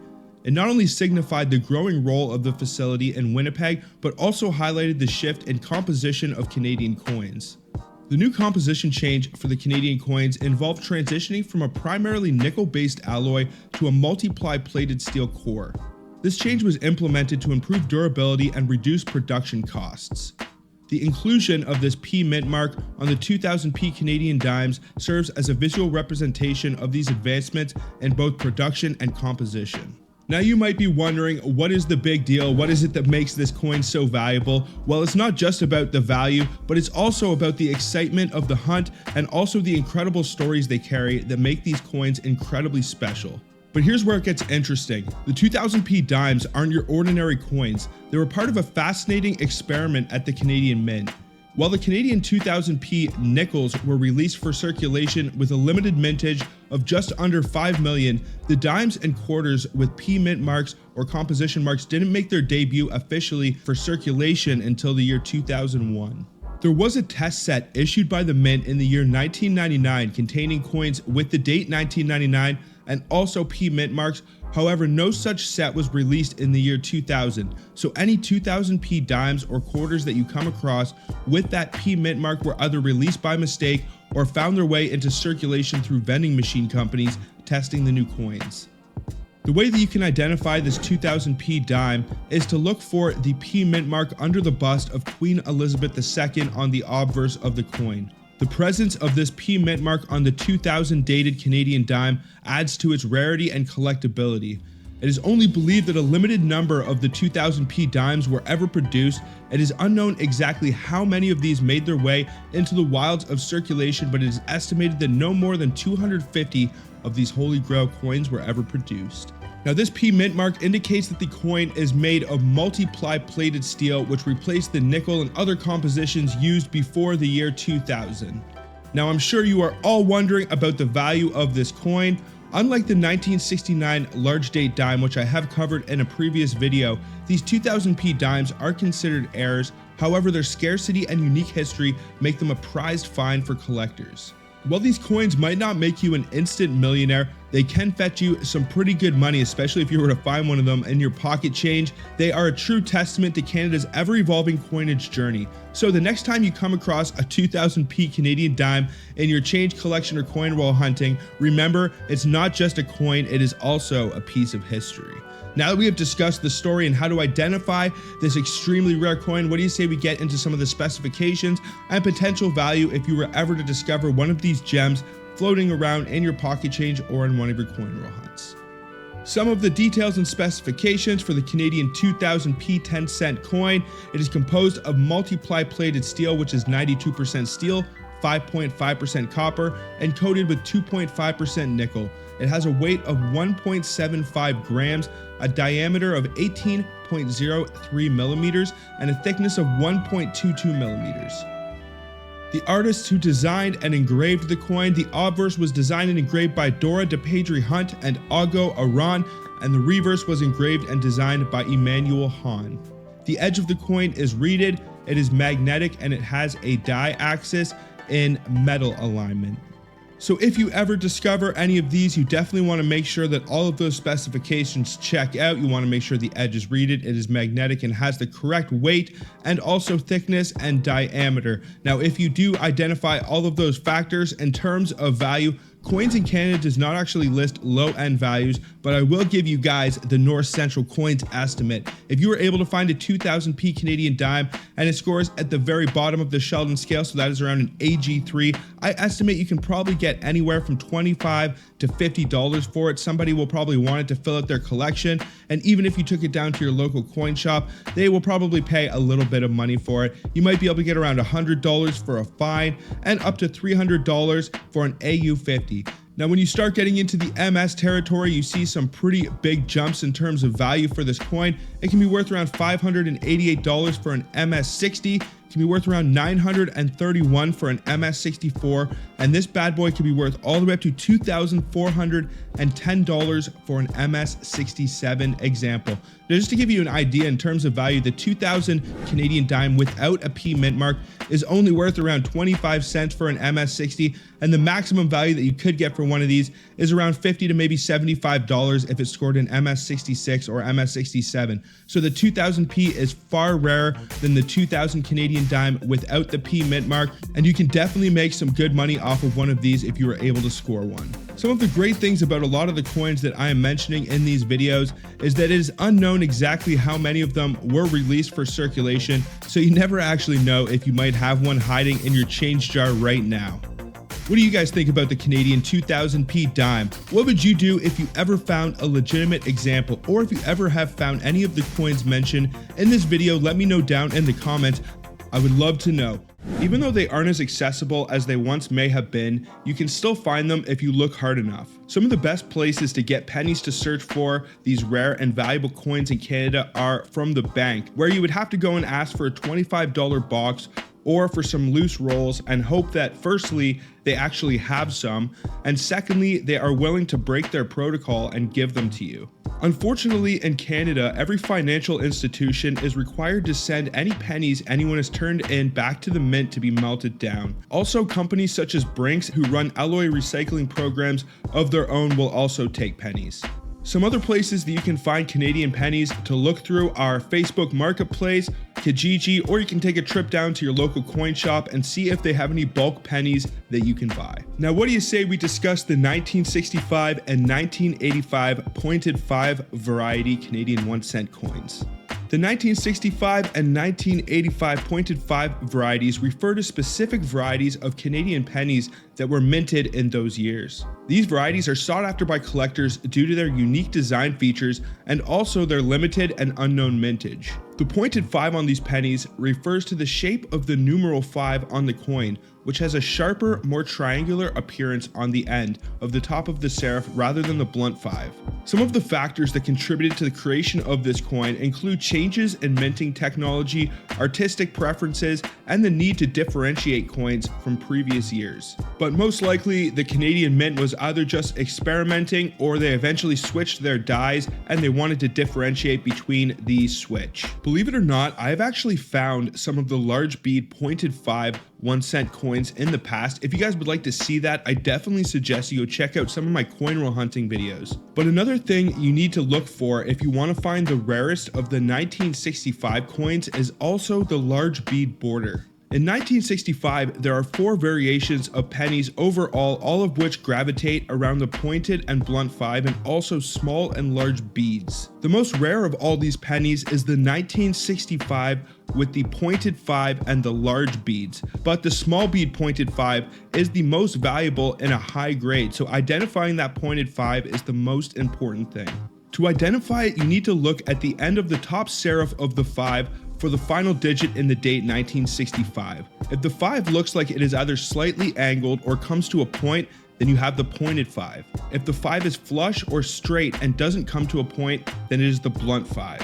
Then you need to flip over to the obverse of the coin and look at the beads that surround the rim of the coin. I will give some examples of what to look for in terms of the large beads, but the best way that I can say to identify your 1965 large bead pennies is actually to hold on to all your 1965 pennies, look at them all under a microscope or zoom in very close with your phone and compare the bead sizes. As soon as you find one that you know for sure has the large beads, keep that one for reference. And then we also have the 1985 penny. Although this coin was made 20 years later, it actually has the same 2 variations of the blunt and pointed 5 for its date. The pointed 5 1985 penny is very rare and it is actually worth more in a low grade state or a beat up condition if you find one of them. But the blunt 5 1985 can actually be worth some really good money if it gets a high grade or it scores in a mint state. To this day, I still have not found one of these 1985 pennies in any condition that would make it worth getting graded or writing home about, but it's definitely a good one to have on your radar. But now that we've given you an idea of what to look for, what do you say we break down the values for the more rare of all these penny varieties, starting with the small beads pointed 5. Now on the low end, the 1965 small beads pointed 5 is not worth too much at all. It's pretty much worth face value if it is at the low end, but this bad boy can be worth all the way up to $1,800. So you see some massive price jumps from that penny. It goes from $285 to $1,810. So I'm guessing that there isn't too many of these that survived in a high mint state. So it is definitely one to keep your eye out for if you find any 1965 pennies in good shape. And then we also have the large bead pointed 5. Now on the low end, this one can be worth around $3.40, even at the very bottom of the Sheldon scale. If it is worn, beat up, and been put through the meat grinder, it is definitely a good one to find, and it can be worth around $13.50 for an AU50. Now in terms of the high end for the large bead pointed 5 1965, it's worth around $21 for an MS60, and this one can be worth all the way up to $1,010, and this is another coin that sees some massive price jumps, so it means very few of these score in the high range, and I have actually found 1965s of all varieties in good shape, so this is definitely a good one to keep your eyes out for. And then we have the 1985 penny. So you are looking for the pointed 5 if you want to make any money on the low end. It isn't worth too much at the bottom of the Sheldon scale, only worth around $1 if it is all beat up, worn, and been put through the meat grinder. It can be worth around $5 for an AU50, and the pointed 5 can be worth up to $267. And then last but not least, we have the 1985 blunt 5 penny.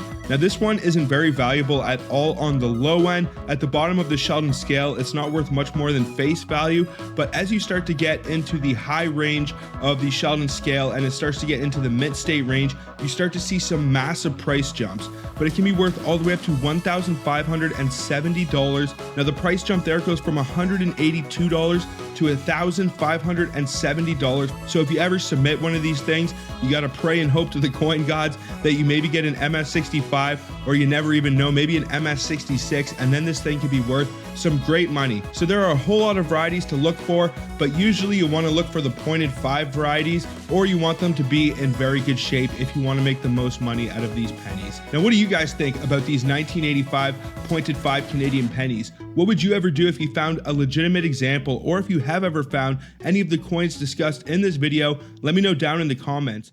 In the year 1967, the rising price of silver forced a reduction in the silver content in Canadian 10 and 25 cent coins from 80% to 50% composition, although some coins were still minted in 80% during that year. 1967 and 1968 are considered transitional years for the amount of silver commonly used in Canadian coins, and the composition was eventually changed to pure nickel in the year 1968, with around a third of the dimes and quarters being composed of 50% silver for that final year. The transition from silver to nickel composition in Canadian coins during the years 1967 and 1968 was a significant change in the country's currency. This shift marked a move towards a more cost-effective and durable material for coin production. This ultimately impacted the value and collectability of these coins for numismatists. This was a very experimental and tumultuous time at the Canadian Mint, and there was also a very heavy workload, as the full run of 1967 commemorative coins was no doubt a huge undertaking in the years prior, and working during this time must have been a strain on Mint employees. To help relieve some of this pressure, some of the Canadian 10-cent coins produced in the year 1968 were actually struck at the Philadelphia Mint in the United States.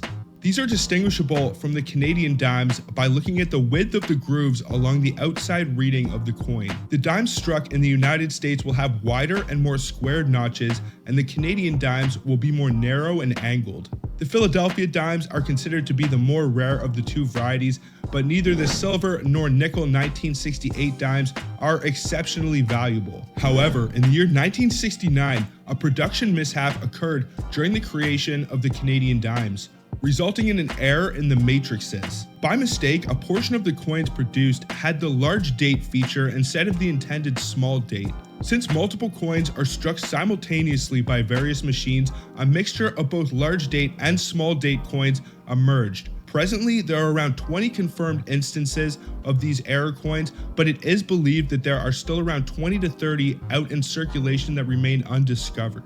To identify this coin, you have to look at the date on the reverse of the coin. I will show an example of what both the small and large dates look like, but what I highly suggest is that if you find a Canadian dime from the year 1968, hold on to it, because the date on the 1968 dime was only struck in the large size, and the size of the numerals was reduced the following year, or at least so we thought. So if you compare the size of the date on your 1969 dime and the size looks similar to the date on the 1968, then you may have yourself a holy grail coin.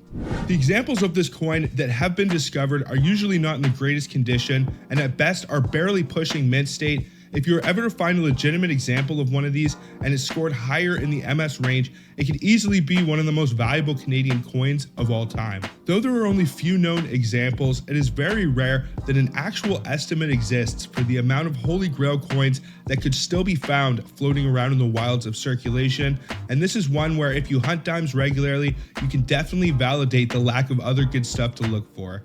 So now that we've given you some information on how this coin came into existence and how to identify it, what do you say we discuss the specifications and potential value?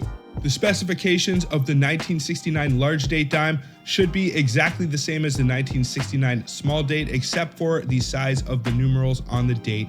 It is composed of 100% nickel. It has a weight of 2.07 grams, a diameter of 18.03 millimeters, a thickness of 1.16 millimeters. The obverse was designed by Arnold Makin and Myron Cook. The reverse was designed by Emmanuel Hahn and Myron Cook. The edge of the coin is reeded, it is magnetic, and the die axis is in metal alignment, as is the standard for most Canadian coins.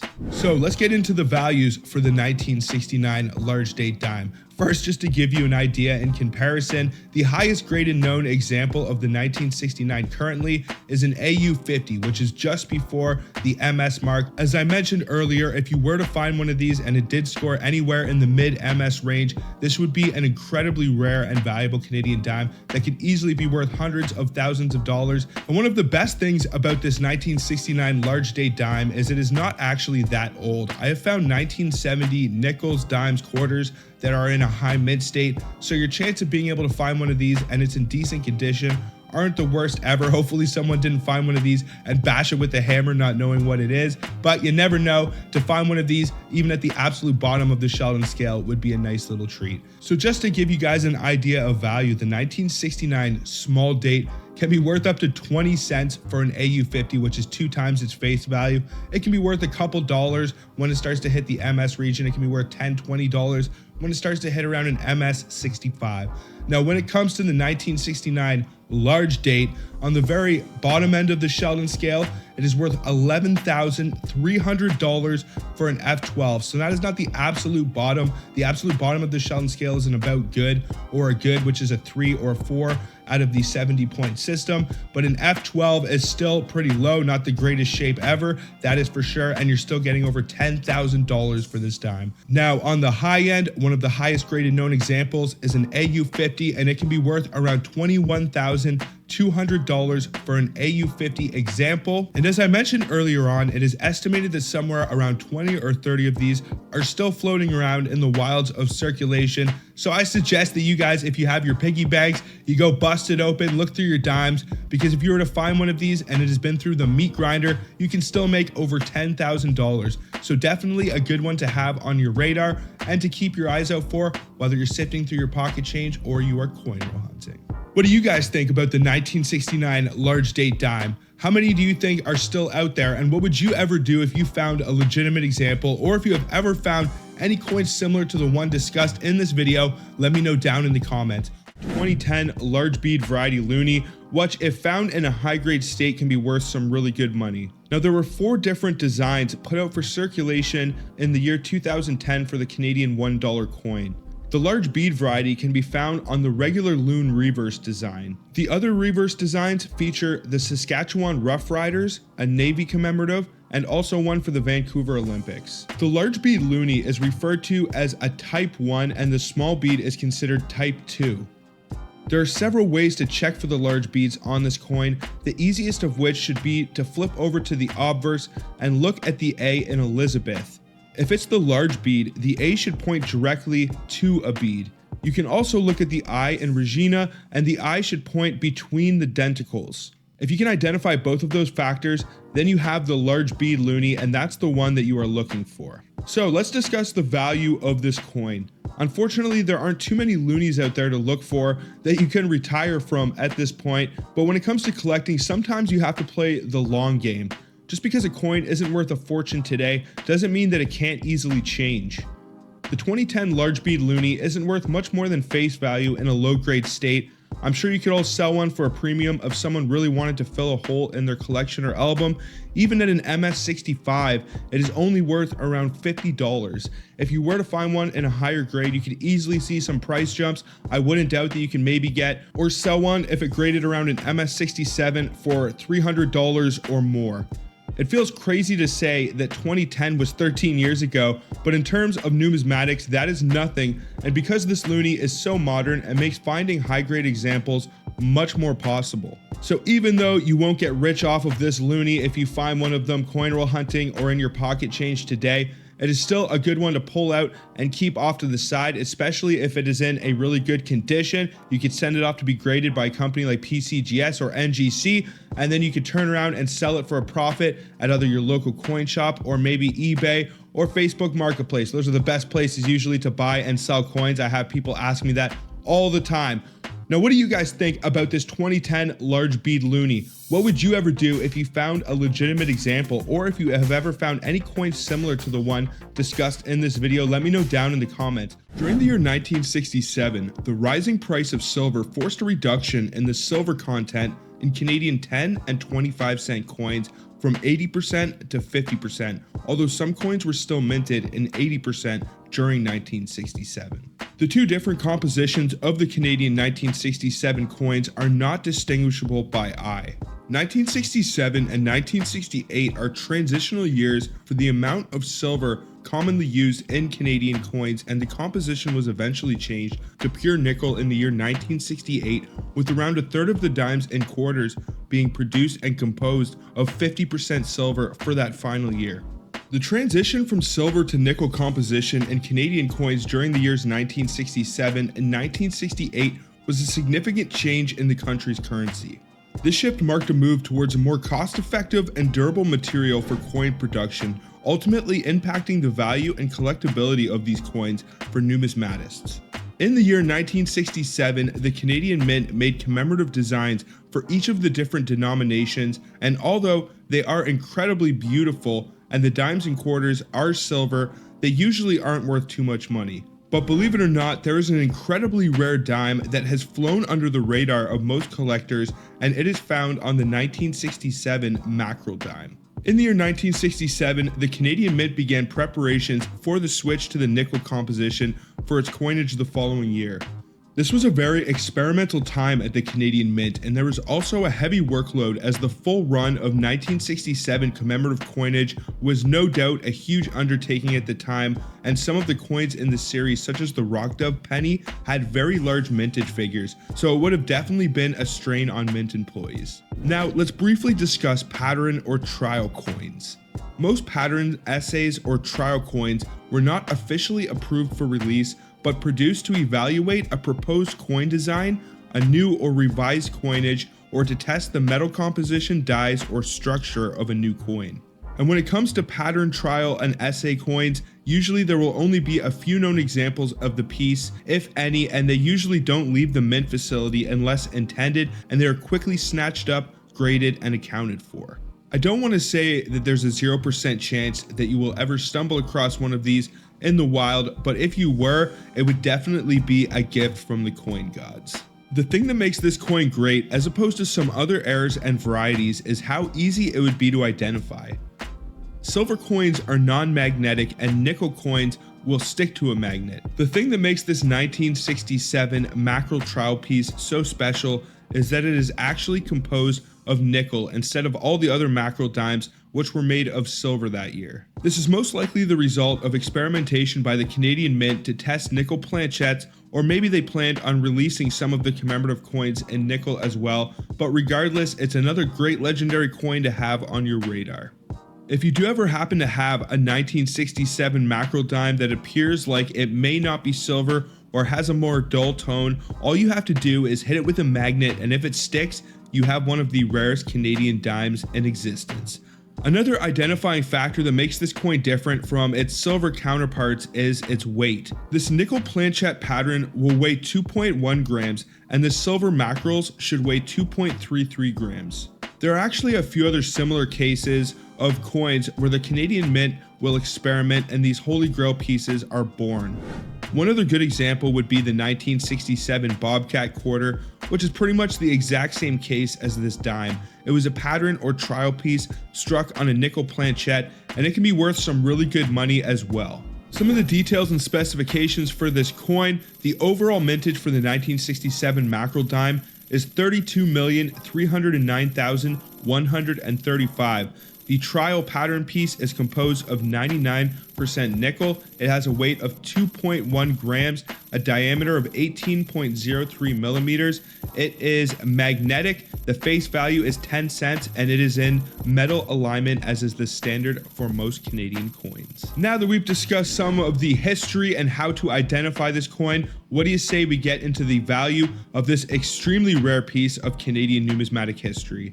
If you were to ever send this coin in to be graded, it would be classified as a specimen and get an SP designation, as that is the designation most Canadian pattern or trial coins will receive.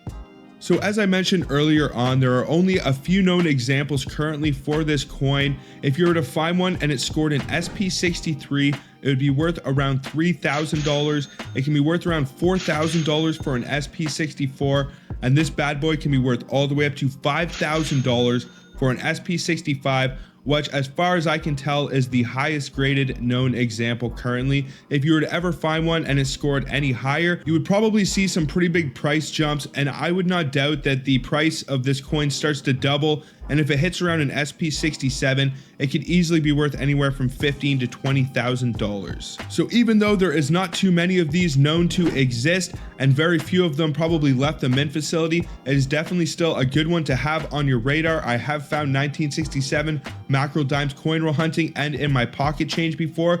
They are still out there in the wild, and you can definitely fish them out if you keep your eyes open. What do you guys think about the 1967 pattern mackerel dime? What would you ever do if you found a legitimate example, or if you have ever found any coins similar to the one discussed in this video? Let me know down in the comments.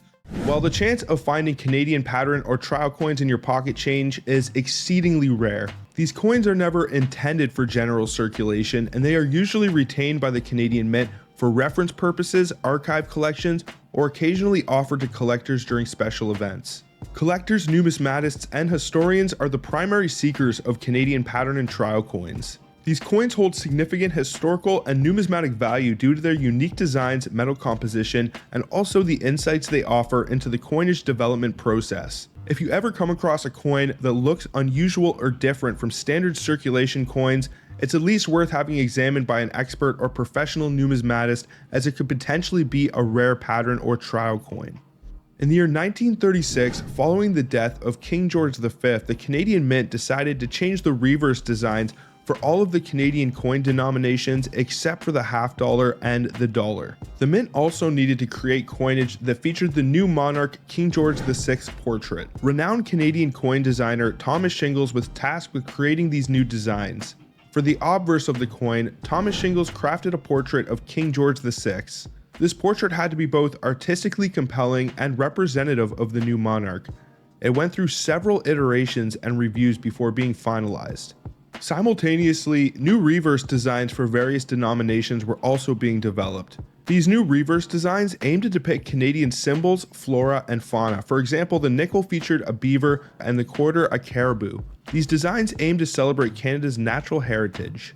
Once the designs were finalized, trial coins were minted for testing and review. These trial coins went through rigorous quality control and assessments to ensure that they met both artistic and technical standards. Creating an accurate and detailed portrait of King George VI was a challenge. His likeness had to be both faithful to the king's image and artistically appealing. Achieving this balance required great skill. Transitioning from one set of coin designs to another on a large scale was logistically challenging.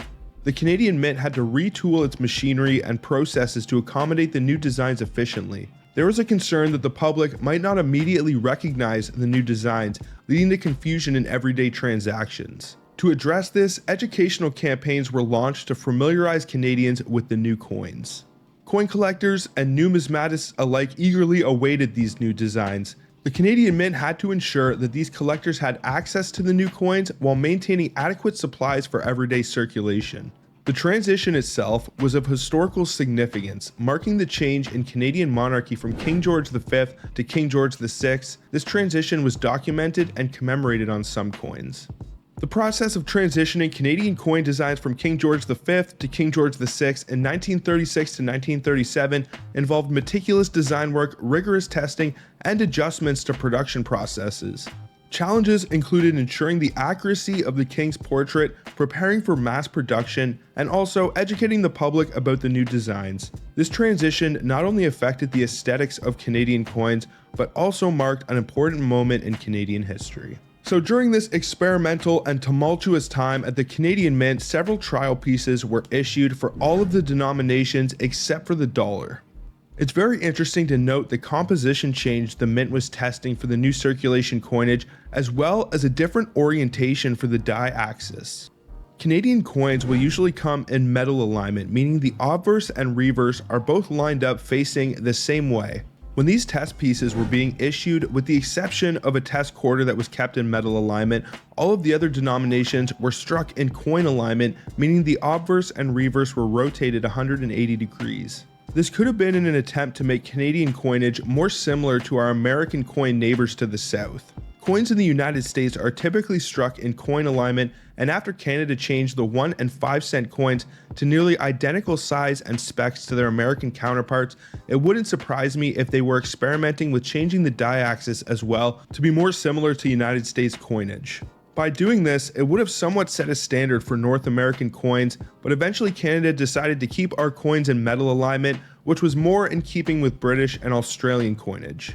So all of that being said, what do you say we get into the value and specifications for these Holy Grail trial or pattern coins? As I mentioned earlier, chances are that not too many of these, if any, made it out of the mint, and if they did make it out, it was most likely by accident or because they were smuggled out of the mint. But just because there are only a few known examples of a coin doesn't mean there aren't any of that piece in circulation. If you look at the 1943 and 1944 copper and steel Lincoln cents, hundreds of those coins were produced, some even at different mint locations, and the United States Mint is not any more renowned for their quality control than the Canadian Mint. So if legendary pennies like those can slip through the cracks and make their way into our pocket change, I don't see any reason why these coins couldn't be discovered one day as well. So I'm going to go through each of the coins and give you the specs because they are a little different for each of the different denominations. You definitely want to do your due diligence and make sure all of these specs are bang on, and if any of them are not, then it may not be legitimate.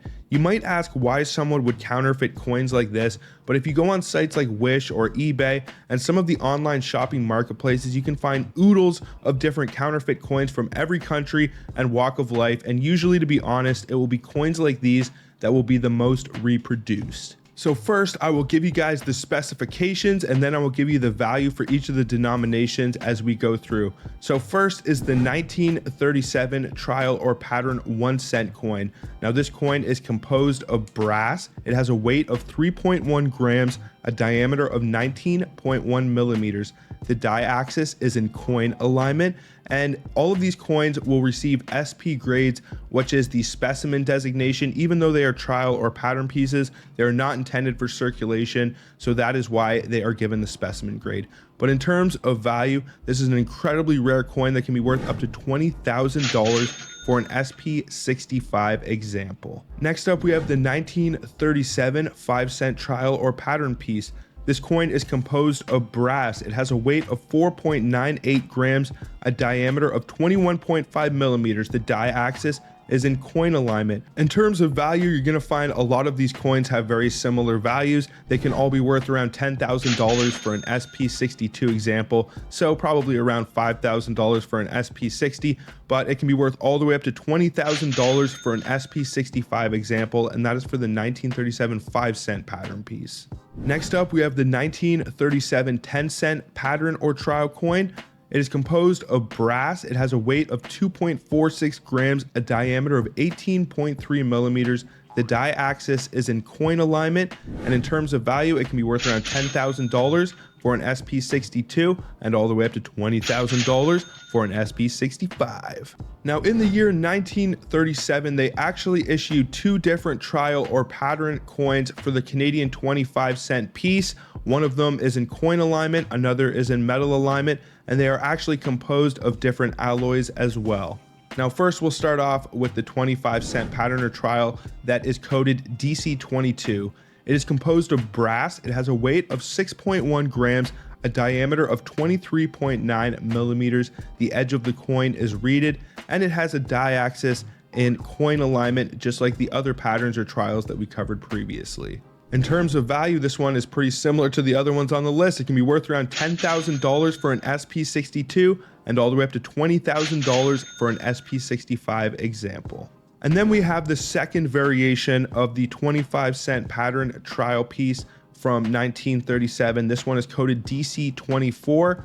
It is actually composed of bronze. The other one was composed of brass. This one has an alloy composition of bronze. It has a weight of 5.5 grams, a diameter of 23.6 millimeters.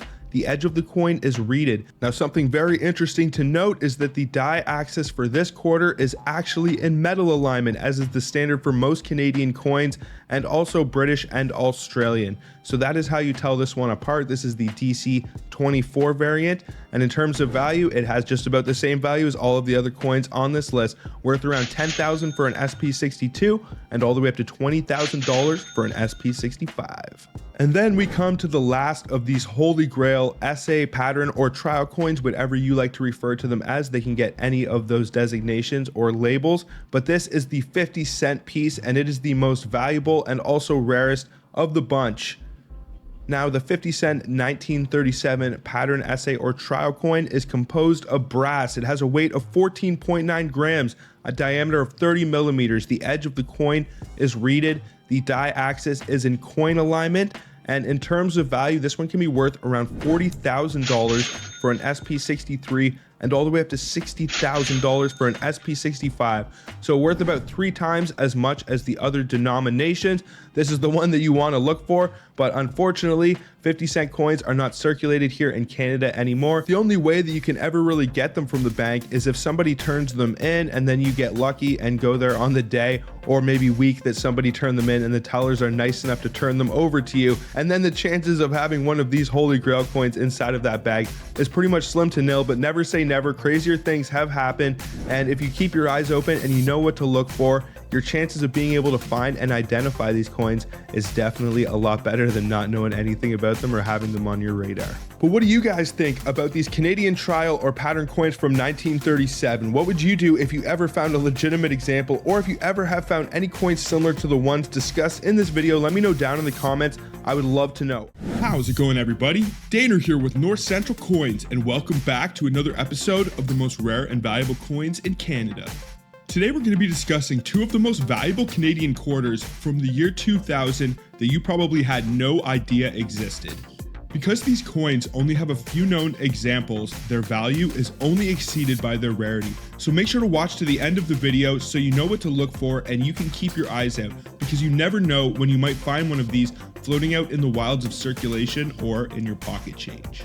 In this video, we will explore the historical context surrounding the production of these 2 incredibly rare and valuable coins and delve into why they hold such importance in Canadian numismatic history. Also, we will discuss the distinguishing and identifying features, their significance among collectors, and also their potential value if you were ever to find a legitimate example. Before I do get into this, I would really appreciate if you guys would smash that thumbs up, subscribe if you're new, and also hit that bell notification so you can follow along with my new videos as they are being released. And then without further ado, what do you say we get right into it and discuss the Canadian 2000p Millennium Quarters? Let's get it, guys.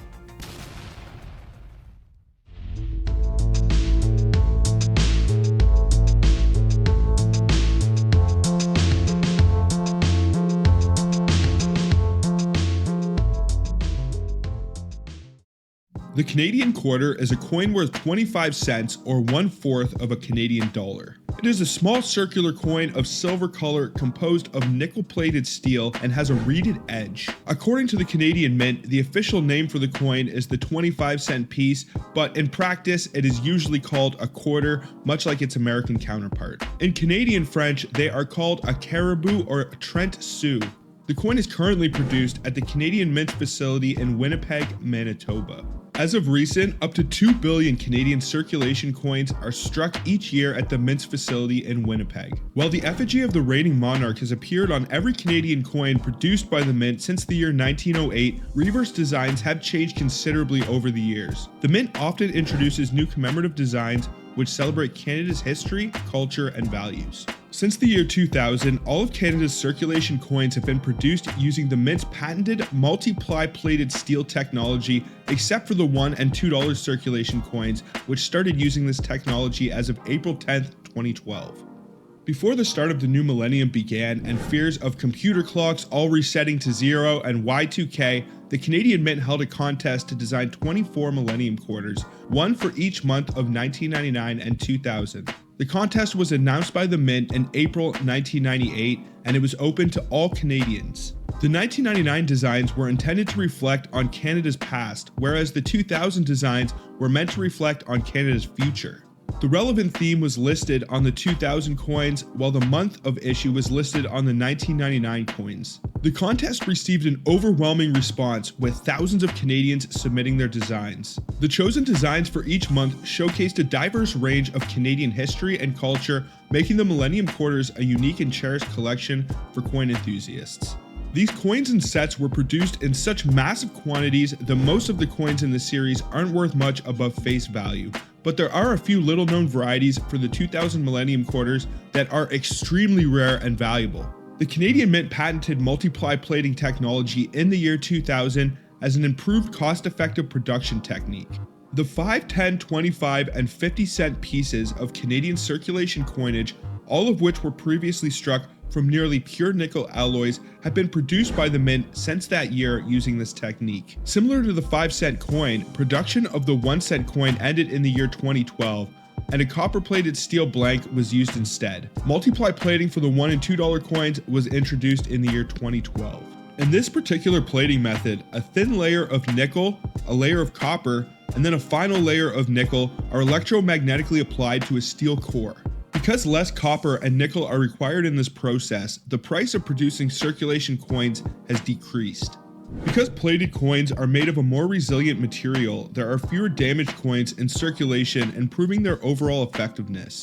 The Mint can produce coins with distinctive electromagnetic signatures and the safest circulation coins on the market by varying the bust on the obverse of the coin. The first waves of Canadian plated coins with a P Mint mark were given to vending machine companies to test their ability to work in their machines or to see if the coin mechanisms would have to be refitted to accommodate the change.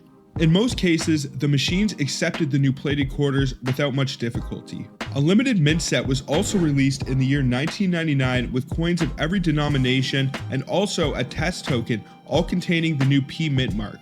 In the year 2000, 2000 P nickels and pennies were released for circulation, most likely as a trial for the larger denominations, which were officially released for circulation the following year in 2001. So you may be asking, what does all of this have to do with the coins that we are discussing today? Well, the first thing that I can tell you is that any dime or quarter that you find coin roll hunting or in your pocket change with a P Mint mark from the year 2000 or 1999 should definitely not be there. And if you find one of the creativity or community quarters from the 2000 Millennium series, then you have what would be classed as a holy grail coin. Whether a test, trial, pattern, or employee mistake, there are few of these quarters that have been known to have a small P Mint mark on the obverse of the coin. It can almost be hard to believe that something so small could add such a significant value to a piece, but if you understood how incredibly rare these quarters are, then you might have more of an idea of where the value comes from.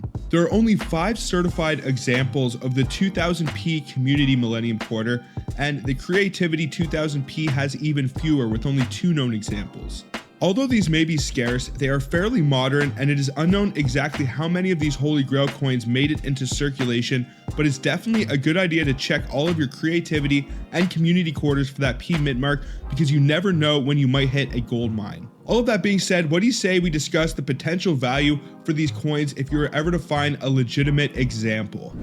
Now, the first quarter that we will cover is the 2000 Creativity with the P Mint mark. Now, to identify this, you need to flip over to the obverse of the coin and look for a little P Mint mark under the bust of Queen Elizabeth. If you can identify this, and it is the Creativity design on the reverse of the coin, then you have one extremely rare quarter that can be worth all the way up to $10,000 for an MS65 example. Now, this is the rarer of the two. There are less known to exist, and currently MS65 is the highest known grade. If you were able to find one of these and it scored any higher higher, somewhere around an MS67, it could easily be worth $40,000. You usually see some massive price jumps when it comes to these extremely rare Holy Grail coins that only a few known examples exist for. And this 2000 October Creativity P Mint Mark quarter is definitely a good one to have on your radar.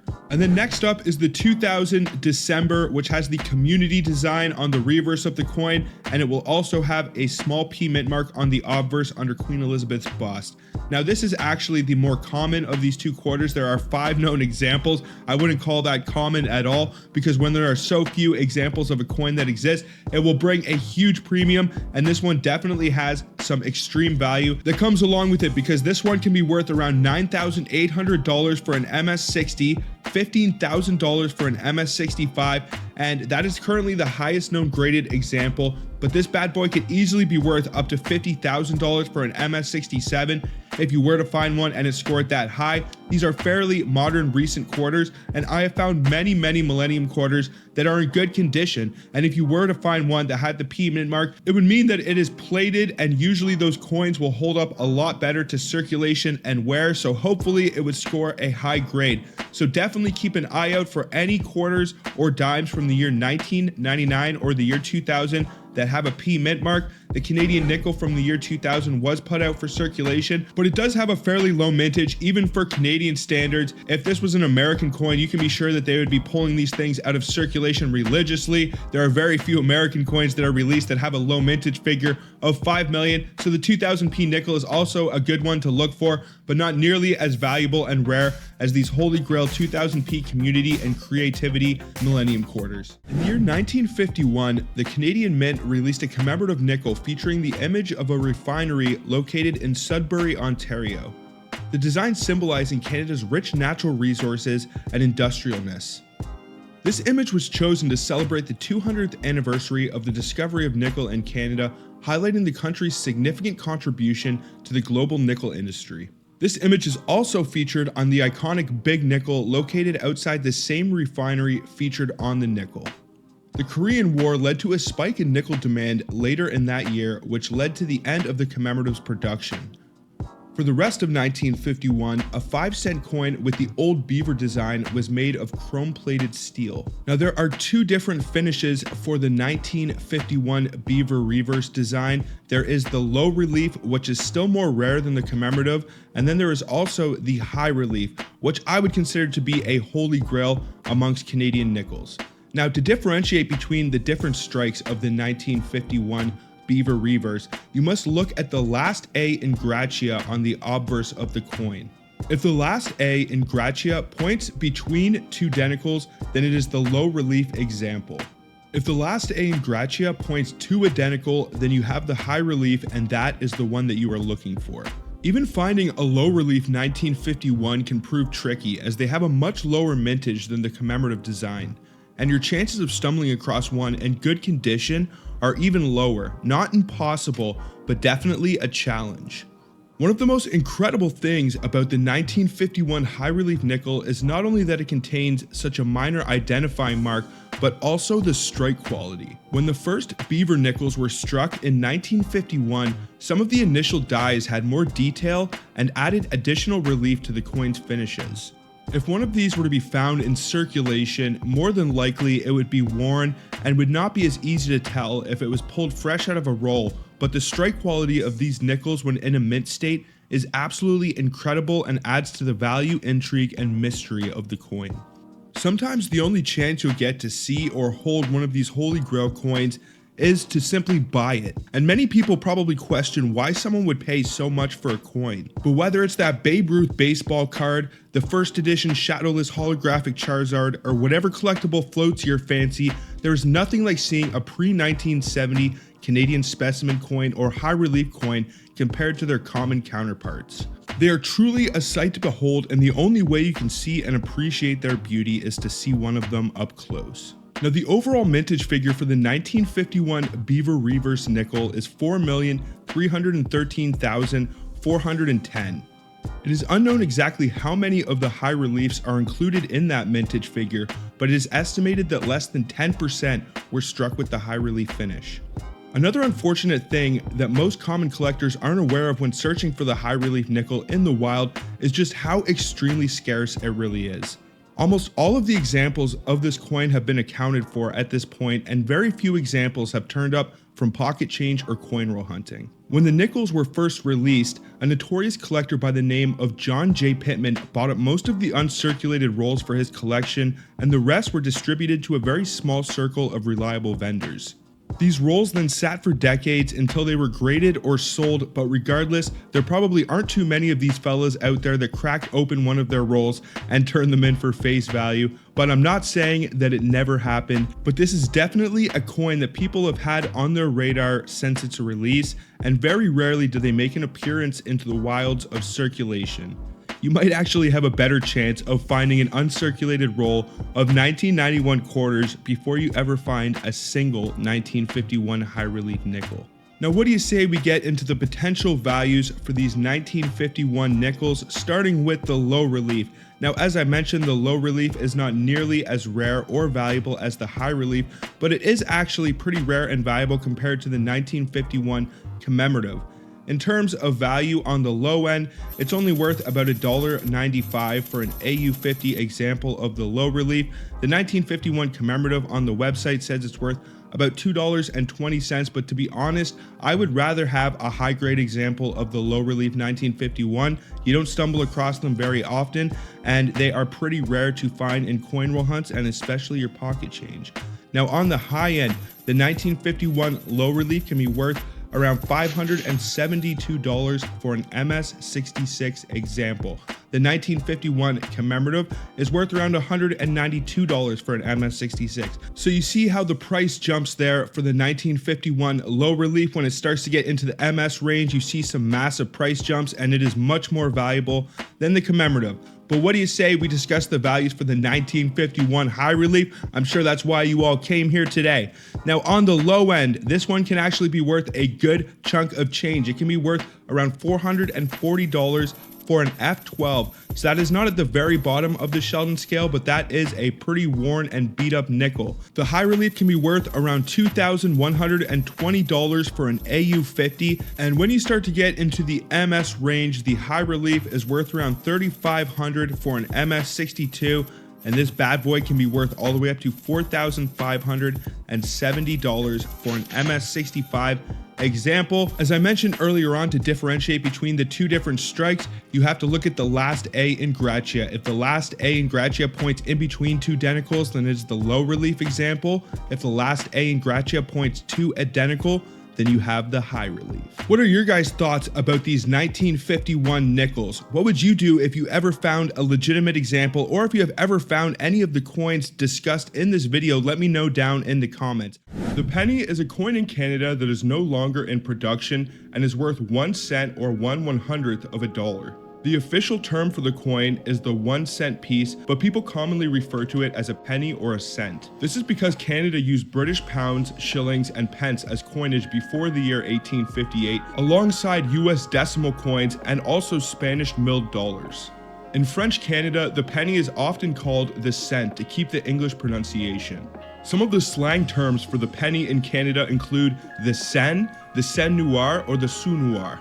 But the common Quebec French usage is the sou. This can be traced back to a lot of the early large copper pennies that were produced in Quebec, and these are actually usually commonly referred to as sou tokens. The production of the penny officially stopped in May of 2012, and the Royal Canadian Mint stopped distributing them in February of 2013. However, the coin is still actually legal tender and can be accepted at banks and financial institutions. Vendors and merchants are no longer required to return pennies as change for cash purchases, and after the year 2012, it has been encouraged to round purchases to the nearest 5 cents in Canada. I think it is honestly only a matter of time before this happens in the United States. I know people don't want it to happen, but economically, it makes a lot of sense. Even though most goods and products in Canada are rounded to the nearest 5 cents, goods still can be priced in 1 cent increments, and non-cash transactions like credit cards can be paid to the exact cent. Pennies minted in Canada from the year 1953 onwards depicted Queen Elizabeth II on the obverse of the coin. The reverse of the penny features a maple leaf design. In 1967, they actually featured the iconic rock dove, which was designed by Canadian artist Alex Coville. And from 1982 to 1996, the pennies are actually 12-sided to help the visually impaired identify the coin. In 1997, the copper-plated zinc coins produced proved difficult to plate in the 12-sided shape, so the mint reverted back to a round shape. In the year 1996, the Royal Canadian Mint changed the composition of Canadian 1-cent coins due to the increasing price of copper. They started testing new coins made of steel and using a new production method called multiply plating, which combines nickel and copper layers over a steel core. This method was also used for coins in other countries. The Royal Canadian Mint is innovative and offers a solution to save money without compromising quality. Coins produced with this method had a P added below the Queen's bust from the year 2001 to 2006, which was later replaced by the Royal Canadian Mint logo in the year 2006. The Canadian Mint also adapted this new technique for producing coins for various foreign countries, including Papua New Guinea, New Zealand, Ghana, Oman, Paraguay, Barbados, the Bahamas, and even more. This technique has several advantages, such as saving time and materials by using less nickel, copper, or bronze than other minting techniques. It is also faster than single ply plating. Additionally, nickel plate resists tarnishing better than cupronickel and ferritic stainless steel. The multiply plating technique also provides heightened security by customizing the thickness of each copper and nickel layer to create a unique electromagnetic signature, which prevents vending machine fraud. So between the years of 2000 and 2006, it was quite an experimental time at the Royal Canadian Mint for Canadian pennies, and because of this, 6 different varieties were actually created for the Canadian 2006 penny, and amongst those, there is a Holy Grail penny that can be worth crazy amounts of money. In the past, I've discussed some of the Holy Grail coins that have been discovered or that you can actually find, but there are a few modern coins that are as rare and valuable as the 2006 P non-magnetic Canadian penny. The thing about this coin is that you actually have a decent chance of finding one of them if you hunt pennies regularly. I have actually heard of Canadian coin roll hunters stumbling upon this rare gem. It is honestly one of the most well-known and looked for pennies in Canada that you actually have a decent chance of finding eventually. In terms of its scarcity, this penny actually reminds me a lot to the 1922 to 1925 George V pennies. These pennies, although extremely rare and hard to come by, are not impossible to find, and even in low-grade examples of both the 2006 P non-magnetics and also some of the early 1920s small pennies, they can all be worth minimum of $20 to $30, even at the bottom of their grading tier. So very similar values and scarcity for these Canadian pennies. So stay tuned, because I'm definitely going to be making some videos in the future on those early 1920s Canadian small cents. They can be worth just absolutely insane money. But what do you say we discuss the values and specifications of these 2006 Canadian pennies? Because as I mentioned, there are 6 different varieties, and some of them can be worth some okay money, some of them can be worth pretty much face value, and some of them can be worth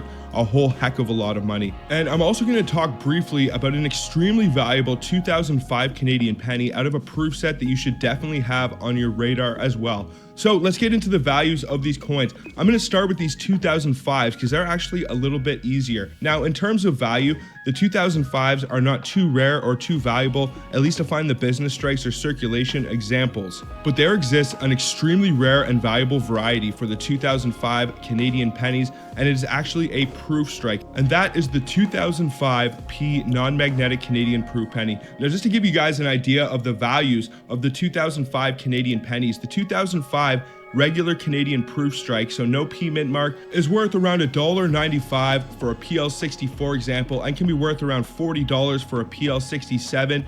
The 2005 P from the proof sets, the magnetic example, is worth around $1.45 for a PL64 and can be worth all the way up to $32.90 for a PL67.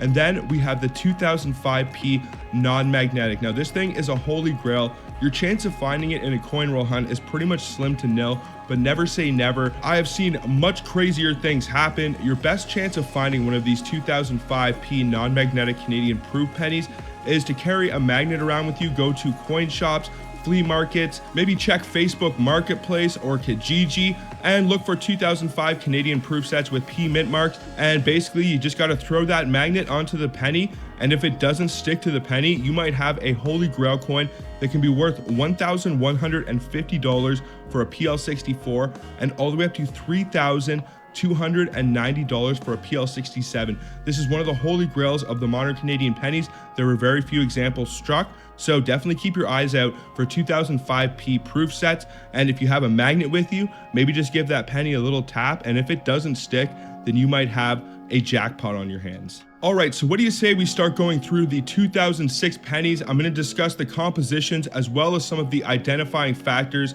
of these pennies, so that way you can find the ones that are worth good money, because there are two of the 2006 pennies that can be extremely rare and valuable. So the first one that we are going to discuss is not going to be one of the rare ones, and that is the 2006 with a P mint mark, and this is a magnetic example. So to identify this, you want to flip over to the obverse and look for a little P mint mark under the bust of the queen. It will also have a magnetic steel planchette. Now, in terms of value, it's worth around 5 cents for an MS60, so pretty much worth face value at the bottom of the MS scale, maybe slightly more. And this one can be worth $73.70 for an MS67 example, which is an extremely high grade example. Now, next up, we're actually going to discuss the rarest and most valuable of the 2006 Canadian pennies, and that is the 2006p non-magnetic. So basically, to identify this one, you want to flip over to the obverse of the coin and look for a little P mint mark under the bust of the queen. This coin will have a non-magnetic copper planchette. Now, one of the great things about the rare 2006 pennies that also makes them one of the most searched for pennies here in Canada when it comes to coin roll hunting is that they actually have a pretty decent value on the low end.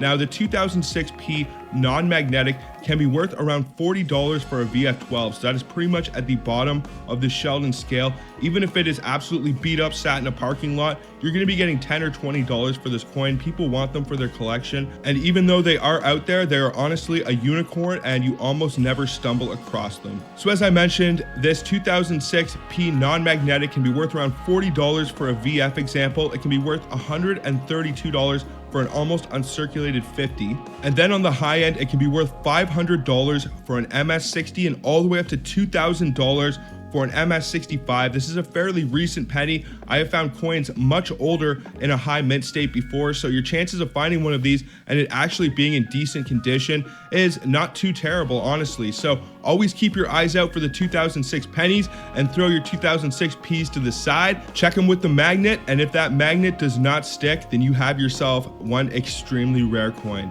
Now, next we'll get into the 2006s with the Royal Canadian Mint logo. Now, there is a non-magnetic and a magnetic. Neither of these are particularly rare or valuable.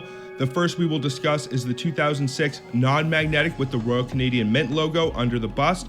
To identify it, you want to flip over to the obverse, look for the Royal Canadian Mint logo under the Queen's bust, and this will have a non-magnetic copper planchette. In terms of value, it's worth around 10 cents for an MS60, and it can be worth up to $45.30 for an MS67, which is an extremely high grade. And then we have the 2006 Royal Canadian Mint logo with a magnetic planchette. To identify this, you want to flip over to the obverse, look for that Royal Canadian Mint logo under the Queen's bust. It will have a magnetic steel planchette, and it can be worth around $1.95 for an MS60 and around $177 for an MS67. So this is definitely the rare of the two varieties, and it may be a good idea to pull a few of these to the side if you're a coin roll hunter. The 2006 Royal Canadian Mint magnetic seems to be the rare and more valuable of the two. And the last two varieties for the Canadian 2006 pennies that we are going to discuss today are the 2006s without any mint marks. Now, just like the previous four pennies mentioned, there is a magnetic and non-magnetic example for the 2006 Canadian penny with no mint mark. The rare one of the two is the 2006 magnetic. First, we'll discuss the 2006 non-magnetic. Now, to identify this, you want to flip over to the obverse of the coin, and there will be no P or no logo of the Royal Canadian Mint mint mark under the Queen's bust, and it will also have a non-magnetic copper planchette. In terms of value, it's worth around 5 cents for an MS60 example, and can be worth around $47 for an MS67. So very similar prices on the high end for the more common of the 2006 coins. And then we have the second of the Holy Grail 2006 pennies, and that is the 2006 magnetic no mint mark. Now to identify this, you want to flip over to the obverse of the coin, and you are looking for no mint mark under the queen's bust. It will have a magnetic steel planchette. Now, it was not made in sets, it was only released in circulation. I have still yet to find either of these two of the rare 2006 pennies, but I shall keep looking, and maybe, just maybe, I will have my day. In terms of value, the 2006 magnetic no mint mark can be worth around $75 for an MS60 and all the way up to $863 for an MS67. This one isn't super valuable on the low end. It can be worth around $10 to $20. If it's in a low grade state, people still really want it for their collections. And because you almost never stumble across these things in the wild, people are always willing to pay a premium to add them to their collection. If you ever did find one of these, I would suggest trying to sell it on maybe eBay or Facebook Marketplace. That's usually where you get the most amount of money for these coins. You can maybe try taking it to your local coin shop, but they're usually not interested in varieties like this. They might pay you like a couple dollars or something like that if you're lucky.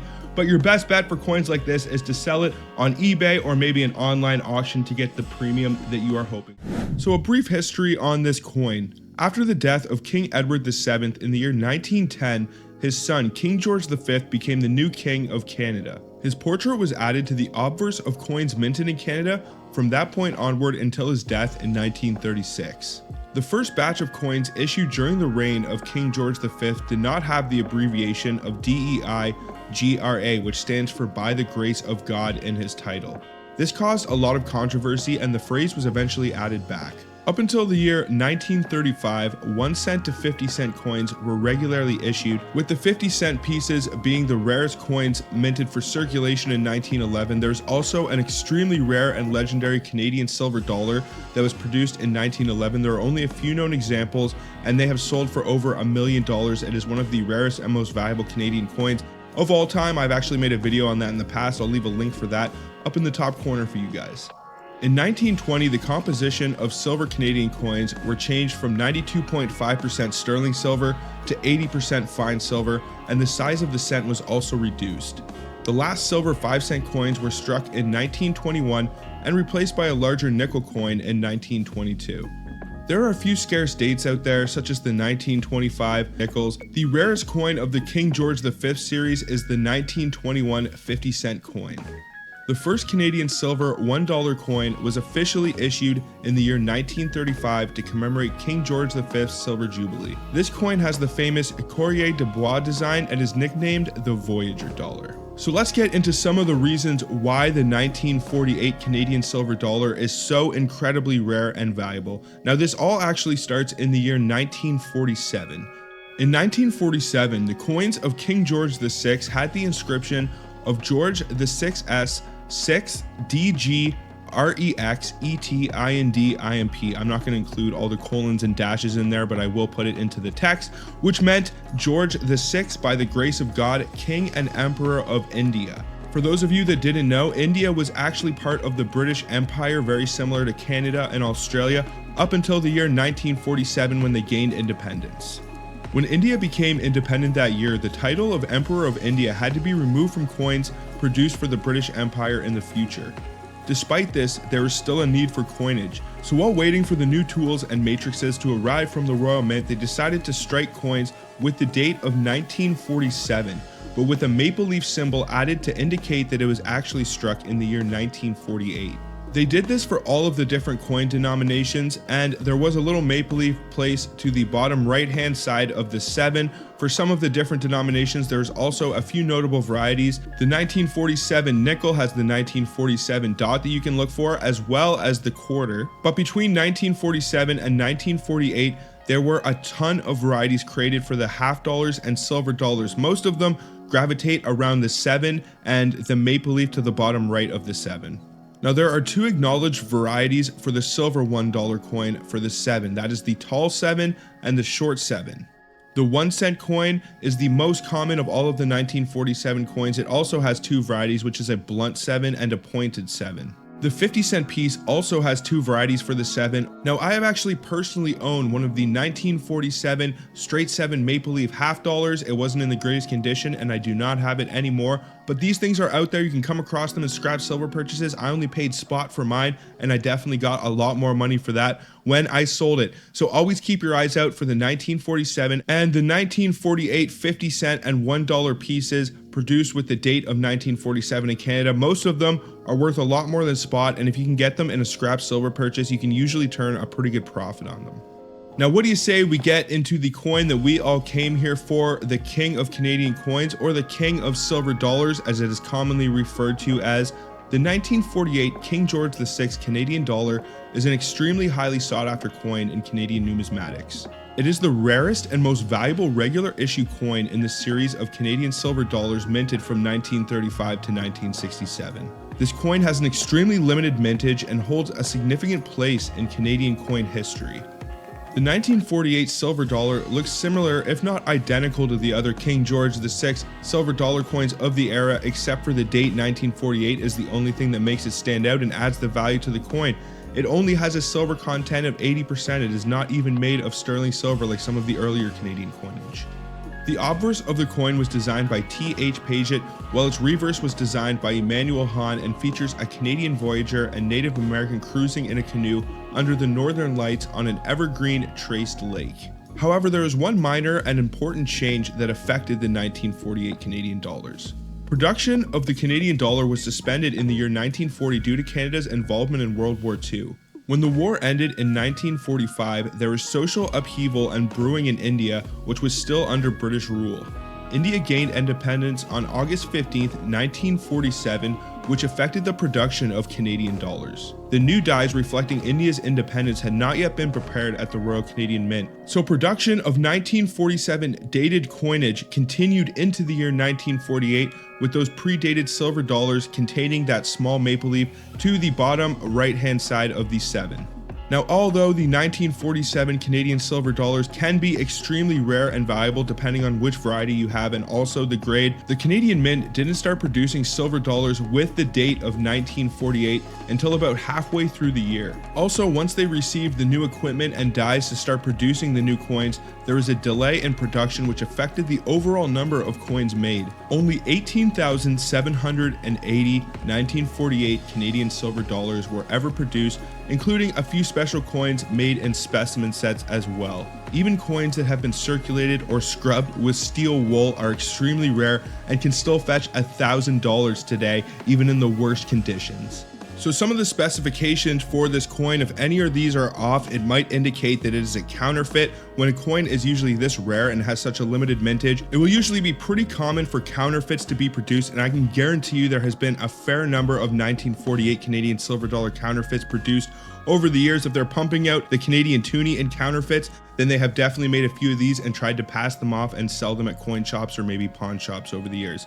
But the specifications for the 1948 Canadian silver dollar, it is composed of 80% silver. It has a portrait of King George VI on the obverse of the coin. It should have a weight of 23.33 grams, a diameter of 36.06 millimeters, a thickness of 2.8 millimeters. It is in metal alignment like all Canadian coins come. The shape is round and the edge is reeded. Now let's discuss the values for what has to be definitely one of the most valuable silver dollars, not only in Canada, but the entire world. This can be worth a lot of money, even on the low end. The 1948 Canadian silver dollar can fetch you a minimum of $588 if it scores a VG8, which is basically the bottom of the Sheldon scale. So that is a coin that has seen a fair amount of wear and circulation and has been put through the meat grinder, and you can still get almost $600 for it. If you guys are ever wondering where to sell your coins, my suggestion is to find your nearest local coin shop, take your coins in to be appraised there. I get asked that all the time. Where can I sell my coins? If I have this coin, who will buy it off of me? Local coin shops are the best option to go, or auction sites are another good option. Now, on the high end, the 1948 Canadian silver dollar can be worth $2,220 for an MS-60 example. And this bad boy can be worth all the way up to $61,700 for an MS-66, which, as we know right now, is the highest graded example. If you're able to find one of these and it did get the MS-67 attribution, you could easily be talking a $100,000 coin. Now, the Canadian Mint did not officially start producing proof sets until the year 1953, so there are no Canadian 1948 silver proof-like dollars, but they did produce specimen sets in the year 1948. These 1948 specimen dollars are extremely rare and valuable, but not nearly as valuable as the circulation silver dollars. So if you aren't picky and you're looking to fill out a hole in your collection, the Canadian 1948 specimen silver dollar might be a great option, and honestly the finish and strike quality on it is usually much better than the circulation strikes anyways, so you're honestly paying less money for a better coin in terms of the 1948 specimen silver dollar. In terms of value, it can be worth around $2,500 for a specimen 60 example, which is on the low end of the SP scale. It can be worth around $4,900 for an SP 63 example, and all the way up to $13,500 for an SP 66. If it got the SP 67 designation, it could easily push $20,000. If it got a cameo attribution as well, could definitely add a premium to the coin.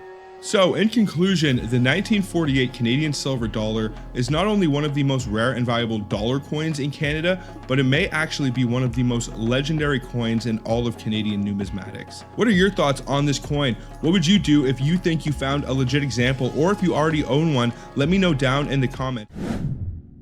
In the year 1964, Walter L. Gordon, the Minister of Finance in Canada, announced a competition for artists, sculptors, and designers residing in Canada or Canadians living abroad. The competition for the submission of coinage designs and a $2,500 first prize was offered for the winning designs in each of the 6 coinage denominations for a 1 cent, 5 cent, 10 cent, 25 cent, 50 cent, and $1 commemorative coin design. These coins were issued in 1967 to celebrate the 100th anniversary of the Confederation of 1867 to 1967. The competition ended on March 31, 1965. Alex Colville was born in Toronto, Ontario in 1920. When he was 7 years old, his family moved to St. Catharines and then to Amherst, Nova Scotia in 1929. He attended Mount Allison University from 1938 to 1942, where he studied under Canadian post-impressionist artists such as Stanley Royal and Sarah Hart. He graduated with a Bachelor of Fine Arts degree. During his lifetime, he made several accomplishments in the artistic field, one of the most notable of which being the Canadian 1967 commemorative coins. Alex Colville passed away on July 16, 2013 at the age of 92 due to a heart condition at his home in Wolfville. The Canadian Mint had a lot on their plate in 1967. Not only did they have to produce new dies for each of the different commemorative designs, but also prepare for the upcoming change in composition of Canadian coinage from silver to nickel. Before 1968, several Canadian coin denominations were composed of silver. Up until the year 1919, 5, 10, 25, and 50 cent coins were composed of 92.5% silver. From 1920 to 1960, they were composed of 80%, and then for 1967, half were made in 50% and half were made in 80%. Coin shops will commonly refer to the 1967 Bobcat quarters as 65% to avoid difficulties in differentiating between the two compositions. Now, 1968 was the last year for silver circulation coins in Canada, but about half of the 1968 dimes and quarters were made out of the new intended metal nickel. All of the 1967 Bobcat or Lynx quarters were produced in silver, but unknown to some, there is an extremely rare Holy Grail variety of these coins that can be worth insane money. Some of the 1967 Bobcat quarters were accidentally struck with nickel planchettes. It is unclear how many, but it is estimated that there are only 5 to 10 of these coins still in existence.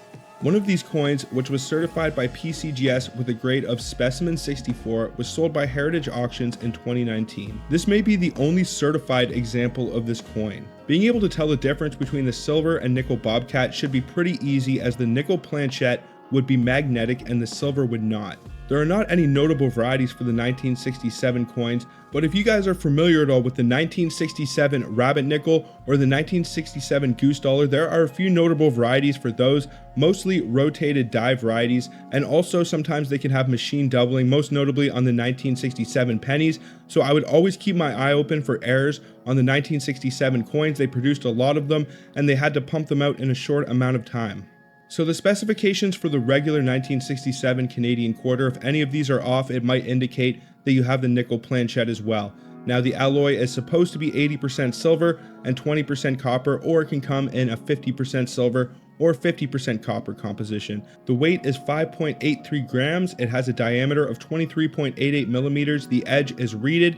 It is non-magnetic and it has a die-axis in metal alignment. Now, what do you say we get into the values for the 1967 nickel planchette Holy Grail quarter? I'm sure you are all curious. Now, just to give you guys an idea, of a regular 1967 Bobcat is worth about $350 in a low MS grade, not worth much more than melt or scrap, but it can be worth all the way up to $77 for an MS65. If you were to get a cameo designation, it may add a premium as well. Canadian 1967 coins were also released in proof-like and specimen sets, and the Canadian nickel planchette Bobcat quarter actually has a specimen designation, meaning that most of them were probably pulled out of specimen sets. Most of the Canadian specimen coins and sets produced before the year 1970 are extremely rare and valuable, but Canadian 1967 specimen sets are not quite as rare as the other ones produced before the year 1970. The pro is they did come with a gold coin, and if you purchased it back in the day, it was not a whole lot of money to buy the set and you would have made a huge profit. But if you want to buy the set with the gold coin, you're looking at least $1,500 to $2,000, especially if you are actually paying gold value for the coin itself. But the other commemorative coins inside of the set are not that rare. The only way the other coins in the 1967 specimen sets can have an extreme premium is if they come with a very nice cameo on them. But a lot of the times the coins were toned in an undesirable way, which takes some of the value away from them. But just to give you guys an idea, the 1967 Canadian proof-like Bobcat quarter, the proof-like sets are very common as well. Usually you can pick those up for pretty close to spot price, but it's worth around $6.60 for a proof-like 63 example, so not worth much more than melt, and it's worth around $44.10 for a proof-like 66 example. And then we have the regular specimen 1967. Now this is worth around $8 for an MS63. It can be worth all the way up to $47 in the high SP range, and it is not super valuable. If it gets that cameo attribution, it might add a slight premium, but they are not super rare for the proof-like and specimen 1967 Bobcat quarters. But last but not least, we have the extremely rare Holy Grail 1967 Bobcat quarter struck on a nickel planchette. Now the only example we know that is graded currently is an SP64, and it sold for $3,800 in 2019 in heritage auctions. That is some crazy buku money, and it is a good variety to look for. Even though they're in specimen sets, you never know if one of these maybe made their way into circulation. And if you are an avid collector and you like to visit coin shops or flea markets, definitely keep your eyes out for 1967 specimen sets, and you can probably tell the Bobcat quarter apart from the others because the others will be in silver composition, and I'm sure the Bobcat quarter will look a lot more dull than those ones. The Royal Canadian Mint issued 3 V for Victory 5-cent coins from 1943 to 1945. These coins are common and inexpensive, but they have a very interesting history. During the early years of World War II, Canada's 5-cent nickel coinage remained the same, but the nickel was needed for the war effort.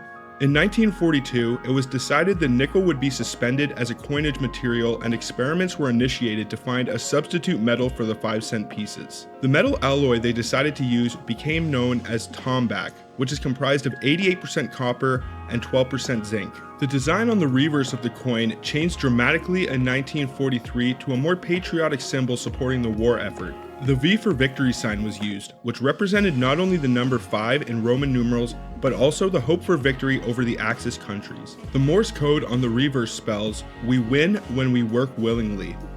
The V for Victory sign was popularized by Winston Churchill, who started his campaign in 1941. The V for Victory sign made its appearance in France immediately after the BBC broadcast, where many French civilians began painting the symbol throughout the country. While the symbolism of V for Victory had a dramatic effect throughout much of the world, Canada was the only country to use V on its coinage during World War II. Almost 25 million of the 1943 tombac coins were produced by the Royal Canadian Mint. The steel coins minted in 1944 and 1945 presented a major problem for the mint, since the extreme hardness of the steel planchettes caused the dies to wear out much faster than either nickel or tombac. The 3 V for Victory 5-cent coins are easy to obtain and cost only about 50 cents each, but examples in MS63 or higher grades of preservation are much more difficult to find. During World War II, the government had to change the metal to make coins, just like they did during World War I. The war-related industries needed a lot of nickel, so the government started making 5-cent coins out of the tombac instead. Nickels with the tombac composition will be yellow in color and have a 12-sided shape to distinguish them from 1-cent coins. The V for Victory reverse was designed by Thomas Shingles, and the obverse features a portrait of King George VI. So what do you say we get into the 1944 tombac Canadian 5-cent coin, for which there is only one known example, making it one of the rarest Canadian coins of all time. Now the 1944 tombac 5-cent coin is a rare Canadian coin that was made during World War II. Because Canada was experiencing a shortage of nickel during the war effort, they changed the composition of their nickel coins to a tombac brass alloy. This 1944 coin is identical to the 1942 and 1943 Victory nickels, with a weight of 4.55 grams and being composed of the tombac composition. The only difference being that it was struck with the date 1944.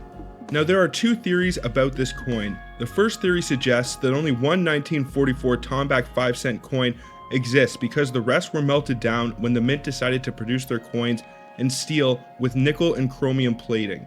The second theory suggests that the 1944 coin was a mint error, accidentally struck on a tombac planchette that slipped in with the regular steel planchettes. This theory is supported by the fact that the coin is in a very fine grade, indicating that it was circulated for a long time, which is actually a pretty good sign for coin roll hunters and collectors, because considering this was circulated and was probably found in the wild, there is a small chance there may be another one floating out there somewhere. The Charlton Standard Catalogue of Canadian Coins lists the 1944 tombac 5-cent coin as a pattern, but the 1944 Royal Canadian Mint Report indicates that it was struck as a regular issue coinage. Until another example appears, if another example ever does appear, this coin must be considered extremely unique and one of the rarest Canadian regular issue nickels of all time. So what do you say we discuss the potential value of this coin? I'm sure you are all curious. Before we do discuss the 1944 tombac, what do you say we discuss some of the other potential values of the other Canadian World War II era nickels? So first we'll start off with the 1942 Canadian nickel. Now the 1942 does not actually feature the V for Victory design on the reverse, it features the regular beaver design. The 1942 Canadian nickel comes in two different compositions. It comes in a nickel composition and a tombac composition. Now in terms of value, the 1942 Canadian nickel can be worth around $20 or $30 in the low MS range and all the way up to $1,170 for an MS65 example. The 1942 tombac is worth around $5 in the low MS range, and it can be worth all the way up to $1,080 in the high MS range. So the 1942 in the nickel composition is actually a little bit more valuable. Next, we'll discuss the 1943 Canadian tombac nickel. Now this does feature the V for Victory design on the reverse, and it only comes in one composition, which is the tombac. If you were ever to find a 1943 Canadian nickel in an actual nickel composition, then you would have another holy grail on your hands. This would probably be similar to the 1943 and 1944 steel and copper penny situation in the United States, where some of the planchettes from the previous years accidentally got put into the dies. But in terms of value, the 1943 Canadian tombac nickel can be worth around $5 in the low MS range and all the way up to $1,340 for an MS65 example. Now there are specimen examples of the 1943 tombac nickel that were sold to collectors. I believe they were sold 2 in a set and they came in a special velvet set. I may actually make a video on those separately because they are very special and unique and definitely a super important part of Canadian numismatic history. And I definitely have to say that when you look at one of the 1943 specimen tombac nickels, it is just one of the most beautiful coins that you can ever hold in your hand. The finish on it, along with the stripe, is just absolutely beautiful. Next up is the 1944 Canadian V nickel. Now 1944 is the year when they switched up the composition. In terms of value, it's worth around $5 in the low MS range. It can be worth around $210 in the high MS range, so not super valuable for the 1944. And the last of the common Canadian World War II V nickels is actually the least valuable on the low end, being worth around $3.20 for a low MS example, but this one can actually be worth all the way up to $1,940 for a MS67 example, which I believe is the highest known graded example. If you do get a cameo attribution for any of these World War II nickels, it will definitely add a huge premium. I have seen MS65 1945s with an ultra heavy cameo that are selling for 1,000 plus. So depending on what you're going for and what your preferences are, some people would rather have a specimen strike, or some people would rather have a really nice example business strike with a cameo attribution. And last but not least, we have the Holy Grail 1944 Canadian Tomback nickel. Now, nickels in 1944 were intended to be struck in nickel and chromium plated composition, but this one Holy Grail apparently slipped through the cracks, and usually when there is only a few examples of a coin, it will add some crazy value and premium to it as well, and when there is only one known example, you can be sure that it's going to be worth some really good money. The Canadian 1944 Tomback World War II V-nickel can be worth around $88,000 for a VF example, so we are coming up to the $100,000 mark for a coin that isn't even close to MS. If you were to find an MS example of this coin, it could easily be worth $500,000, maybe even close to $1 million if it was in the very high MS range. So even though the chances are pretty much slim to nil that you will ever see or hold one of these coins in your hand, it's still a good one to have on your radar and keep an eye out for. The Canadian 50-cent coin, also known as pièce de 50 cents in French, is a coin worth 50 cents in Canada. The first domestically produced Canadian half dollar was struck by Governor General Earl Grey on January 2, 1908 during the opening ceremonies for the Ottawa branch of the Royal Mint. This silver 50-cent coin had the effigy of King Edward VII. Although the coin is regularly minted, it is not produced in large quantities, with an average annual production of only 150,000 half dollars since the year 2004. Since then, it has only been available to the public directly from the mint. It is rare to come across this coin in everyday transactions because many Canadians mistakenly believe that it is rare and worth more than 50 cents. When most people receive a 50-cent coin, they often save it instead of spending it. Some even question whether it is actually legal tender due to its non-circulating status. The Canadian 50 cent is similar to the United States half dollar and is generally not accepted by vending machines. The Royal Canadian Mint attempted to promote the use of the coin in 2002 by releasing a special edition to mark the 50th anniversary of Queen Elizabeth II's ascension to the throne. However, this promotion was unsuccessful and the Mint stopped distributing 50-cent coins to banks. Currently, the Mint only sells them in rolls or in coin sets directly from their numismatic department at twice their face value, or $25 per roll of 25 coins. So now that we have some brief information on Canadian half dollars, what do you say we discuss this Holy Grail 50-cent coin, which is the 2000p half dollar? The 2000p 50-cent coin is a rare Canadian coin that has gained popularity amongst collectors due to its scarcity. The 2000p 50-cent coin is composed of multiply plated steel, and it was released to celebrate the launch of the new plating facility of the Winnipeg Mint in Manitoba, Canada. The rarity of this 50-cent coin is what makes it so highly sought after. Only 276 2000p 50-cent coins were ever produced. This limited run has made this coin an extremely rare item, and collectors are willing to pay top dollar to add it to their collections so they can own such a revealed piece of Canadian numismatic history. There are multiple ways to approach the acquisition of this coin. You could look for one still in the clock, which would present several challenges, the biggest being authenticity, or you could look for one that has been pulled from the clock and is either graded or loose from its original clock holder. This coin was produced as a special presentation item and was not intended for general circulation. Instead, it was only given to mint employees, making it difficult to find examples floating around in the wild. Additionally, many of the coins that were handed out were quickly snatched up and hoarded, leaving few examples available for collectors today. The 2000p's design features the image of the Canadian coat of arms on the reverse side, with the diadem portrait depicting Queen Elizabeth II on the obverse of the coin. It has a reeded edge, is made of multiply plated steel, and it also contains a P mint mark located below the Queen's bust on the obverse, which would indicate it is indeed the Holy Grail 2000p. The value of a Canadian coin can be affected by several factors, including its rarity, condition, and historical significance. Coins that are in better condition and have a unique history tend to be more valuable than those that are not.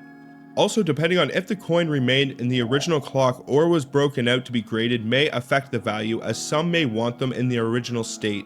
I personally would much rather have this coin inside of the clock for display purposes.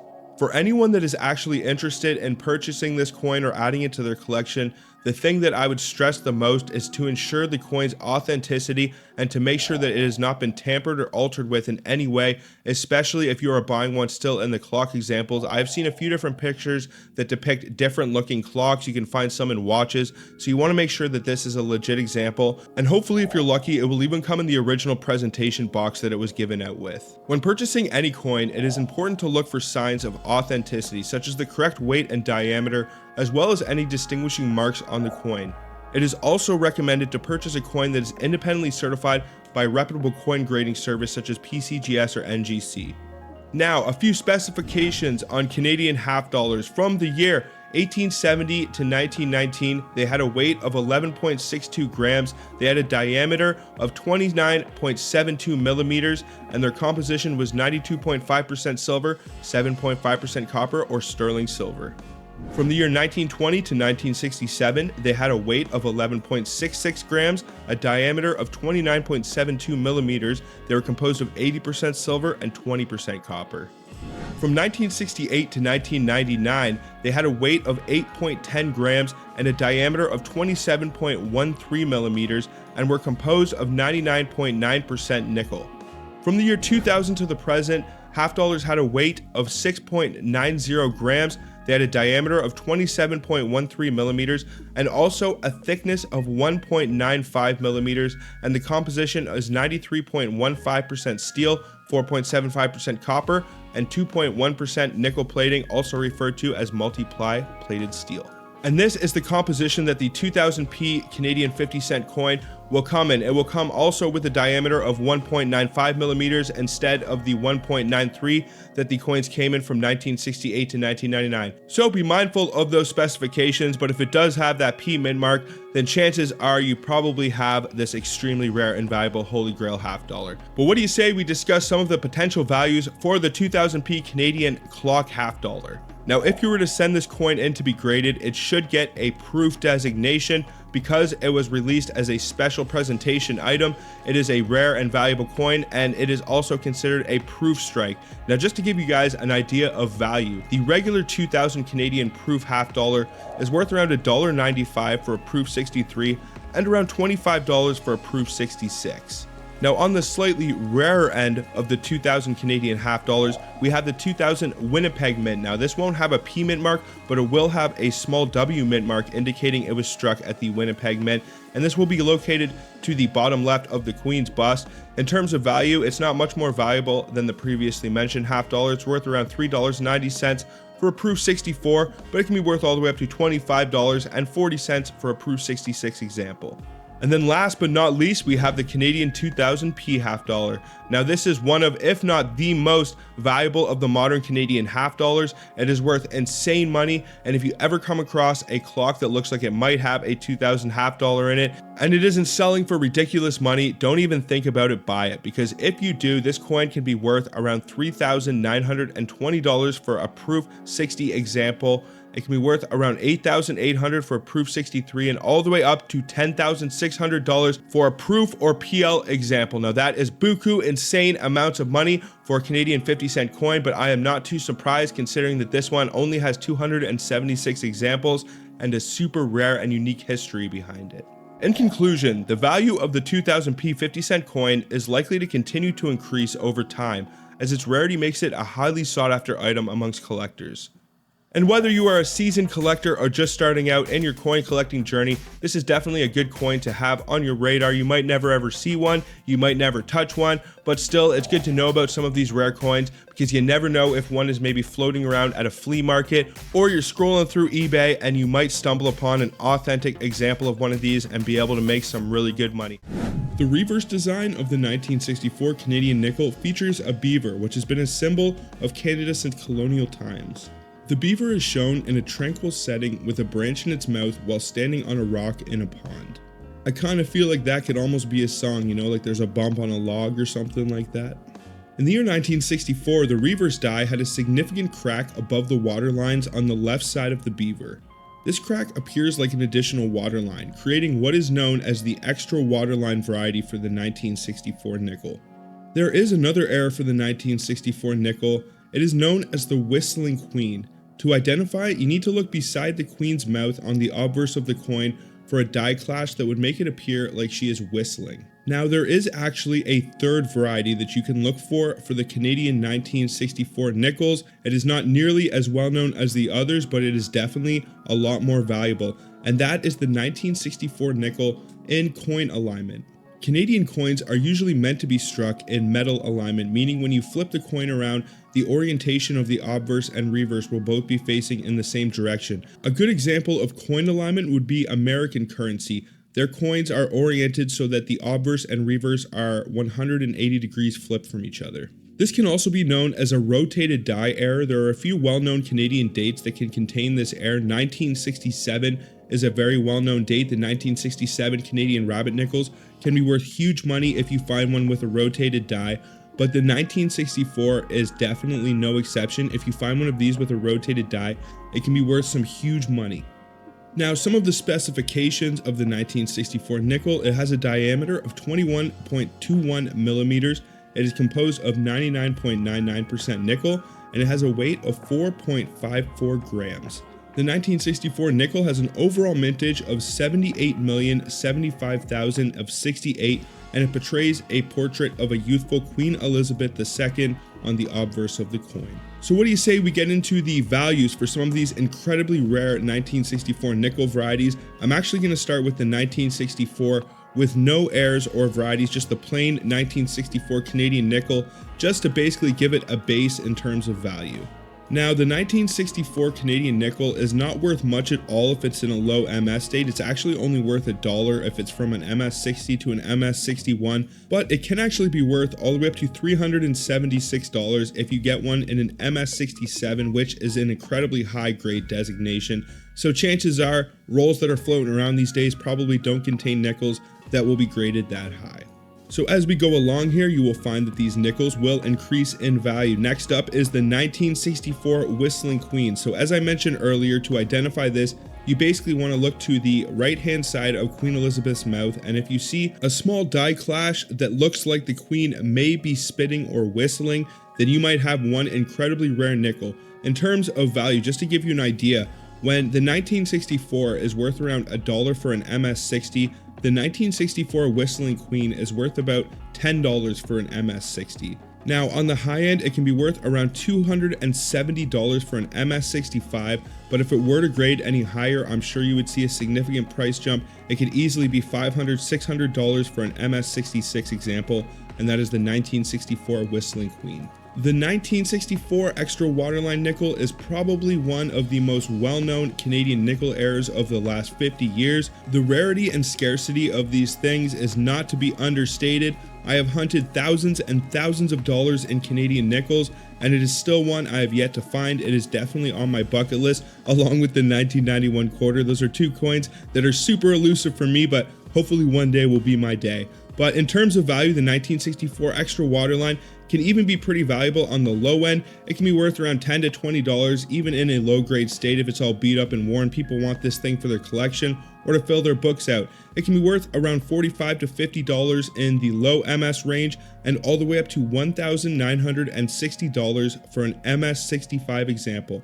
Now, to identify the Extra Waterline, you want to look to the left of the beaver, and you will look for a die crack that is running along the KG initials that will make it appear as if there is an extra waterline. Now, you don't actually even really need a microscope to identify this one. You can see it with the naked eye, or you could even just zoom in with your phone. So this is definitely one of the best varieties to look for. I have known other coin roll hunters that have found them. I know they are out there, but they are extremely rare, and they are pretty much a holy grail of the modern Canadian nickels. So the last one we are going to discuss today is the 1964 in coin alignment. As I mentioned, Canadian coins are usually made in metal alignment, meaning that the obverse and reverse are facing in the same orientation, but when a coin is in coin alignment, it means they are rotated 180 degrees. It can also be known as a rotated die. In terms of value, there aren't any super high MS examples of this, but it can be worth around $2,510 for a low grade MS example. So MS60, MS61, if you were to find one of these and it scored MS65, you could easily be talking a $10,000 nickel. So this is by far the rarest and most valuable of the Canadian 1964 nickel errors and varieties to look for, and that is the 1964 in coin alignment. The Tuni, or $2 coin, was introduced by the Royal Canadian Mint in the year 1996 to replace the $2 paper note. The Tuni is a major player in Canadian currency and has become an iconic symbol of Canadian culture. The $2 coin was created by the Royal Canadian Mint as a step towards modernizing the Canadian currency system. It is the highest denomination of Canadian coins and is used frequently in everyday transactions. The decision to replace the $2 paper note with a coin was triggered by the high cost of producing paper currency, which had to be replaced frequently due to wear and tear. The Royal Canadian Mint ran a national competition to design the new coin, and the winning entry became the Tuni we know today. The design and composition of the Tuni. The design of the Tuni is a unique two-metal coin with a polar bear on one side and the effigy of Queen Elizabeth II on the other. The winning design was submitted by Brent Townsend, a British Columbia artist, and was chosen from over 6,000 entries. The Tuni is composed of two distinct metals. The inner core is made of an aluminum bronze alloy and the outer ring is made of a nickel brass alloy. It weighs 7.3 grams, is 28 millimeters in diameter, and is 1.8 millimeters thick. The minting process of the Tuni. The Tuni is minted using a specialized cutting-edge technology called multiply plating, which bonds the two distinct metals in a single operation. The coin is then struck with the polar bear and Queen Elizabeth II images and coated with a protective finish. The launch and reception of the Tuni. The Tuni was officially unveiled on February 19, 1996 at the Ottawa Ice Festival. The ceremony was attended by the Canadian Prime Minister, the Finance Minister, and the President of the Royal Canadian Mint. The public's initial reaction to the Tuni was mixed, with some criticizing the coin's weight and large size. However, as the coin became more commonplace, it became a beloved part of Canadian culture. Since it was introduced, the Tuni has been widely accepted and has reduced the production costs associated with paper currency. It has successfully replaced the $2 paper note in Canada and remains one of the most widely used denominations of Canadian currency. Some of the symbolism and meaning behind the coin. The polar bear on the Tuni's reverse side is a symbol of Canada's Arctic region and its natural heritage. The coin's name Tuni is a playful take of two loonies and reflect its value in relation to the $1 loonie coin. The Tuni has become a pop culture icon in Canada, featuring in TV, film, and music. It has inspired Canadian artists and has become a symbol of Canadian patriotism. The Tuni represents a key aspect of Canadian identity and culture, reflecting the country's commitment to innovation and its unique relationship with the natural world. Most would consider this coin a source of national pride and a symbol of Canada's distinctiveness on the global stage of numismatics. Some of the counterfeiting issues with the Canadian Tuni. Since its inception, the $2 coin has been plagued by counterfeiting issues. In the early 2000s, counterfeit Tunis made mostly from lead and plated with nickel began to circulate across Canada. The Royal Canadian Mint took action by introducing new security features, some of which included a laser-etched maple leaf and micro-engraved inscriptions. In recent years, with the rise in popularity of coin roll hunting in Canada, collectors started noticing a new wave of counterfeits hidden in Canadian customer-wrapped bankrolls. These counterfeits are of a much higher quality than any fakes produced in the past and can easily get past any untrained eye. But seasoned Canadian coin collectors will know some of the identifying factors to reveal these counterfeit Tunis. Some of the more notable distinctive factors on these counterfeit Tunis are the pointy nose on Queen Elizabeth II and the extra toe on the polar bear. I've actually made a full video on Canadian counterfeit Tunis in the past. If you guys would like to check that out, I'll leave a link in the top corner. The counterfeit Tunis are commonly produced with the dates 1996, 2000, 2004, and 2005, which can be another dead giveaway that they are counterfeit. The finish on these counterfeit coins seems much more grainy, and you can almost see lathe lines running horizontally or vertically along the coins. Another huge bummer about these counterfeit Tunis is that they are made of a different composition and they actually do not work in vending machines, which I can personally attest to, as the laundry machine in my building does not take these fake Tunis. It will just continuously spit them out all day long, but it loves to take the real Tunis. The use of the Tuni in vending machines. Vending machines were not designed to handle the larger size and weight of the $2 coin, leading to an issue of coins getting stuck or not being accepted. Although many vending machines have since been upgraded to accept the Tuni, some smaller businesses, especially those with older machines, may still not accept the coin. Over the years, there have been calls for a redesign of the Tuni to improve its aesthetics and functionality. Some have suggested a more distinctive design or a different composition, such as a bimetallic coin similar to the euro. The rarity and value of the Canadian Tuni. The 1996 Toonie, being the first year of its issue, holds a special place in the hearts of Canadian coin collectors. However, due to its relatively high mintage of around 28 million, it is not considered extremely rare.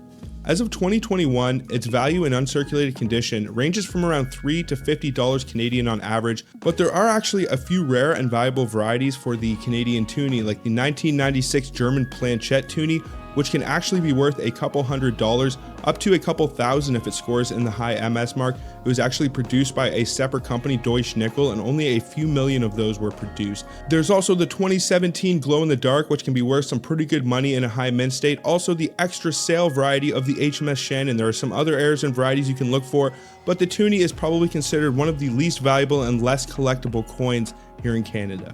While Toonies may not be the most valuable denomination in numismatic terms, collecting Toonies as a whole can provide a fun and interesting hobby. Plus, as with all collectibles, the value of the coin may appreciate over time, especially with all the colored Toonies released over the last 10 years. Some of these include the 2017 Glow in the Dark.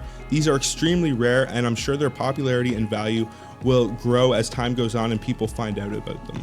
The evolution of the Toonie's design and its composition. The Toonie has undergone several design changes over the years, including variations depicting polar bears, remembrance poppies, and more. The future of the coin's design and composition remains uncertain, but it is possible that newer, more secure features may eventually be introduced. There have been discussions about replacing the Toonie with a more cost-effective alternative, such as a plastic bill or digital currency.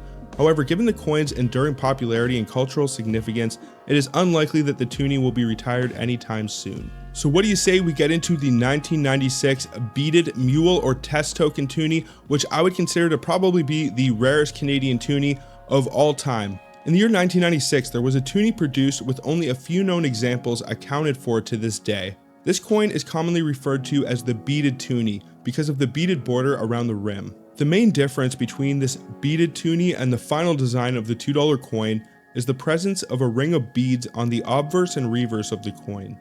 Only 4 coins with this border are currently known to exist, and it's not entirely clear why they were made, but there are a few theories about why these coins exist. One is they were either an experimental pattern and only a few of these were produced, and another theory is they were an early version of the coin that was later cancelled and most of them were melted down. PCGS classifies it as a trial strike, but there's no evidence to support this. The coin's mysterious origins make it more appealing to collectors. In September of 2021, it sold at auction for $4,700 Canadian with an additional $700 Canadian dollars in fees. This coin has a grade of almost uncirculated and it is worth about $4,100 US dollars. Now this coin could be considered a mule, but it is more widely accepted as a test token. Although PCGS has classified this coin as a test token, there is no historical evidence to support this. It is unclear how many of these coins were released to the public, but only 4 have been certified by PCGS. In terms of rarity, it is probably not only one of the most rare Toonies, but also one of the most valuable and underrated modern Canadian coins you might still have a chance to be able to find in your pocket change, and this variety definitely adds a level of intrigue and spice to coin roll hunting and collecting Toonies here in Canada. The Toonie has become an emblematic symbol of Canadian culture and identity, representing both practicality and innovation. As the world shifts towards digital transactions, the Toonie remains a tangible reminder of Canada's economic history. The Toonie is more than just a coin. It's a reflection of Canada's values and traditions. From its inception to its current form, the Toonie has evolved alongside Canadian society, reflecting its changing needs and priorities. As such, the Toonie will continue to hold a special place in Canadian currency and society for years to come. If you're a coin collector looking for something truly unique, the Canadian 1936 dot specimen set is sure to pique your interest. This rare set of coins has a fascinating story behind it, and its rarity and value make it a highly sought after item in the numismatic world. In this video, we'll delve into the history and significance of the 1936 dot coins and explore their place in Canadian coinage and the mystery behind the dot on the coins. So first off, what is a specimen set? A specimen set is a special set of coins produced by the Royal Canadian Mint, usually for presentation purposes. These sets typically feature coins struck with different finishes or in different metal compositions than the regular coinage.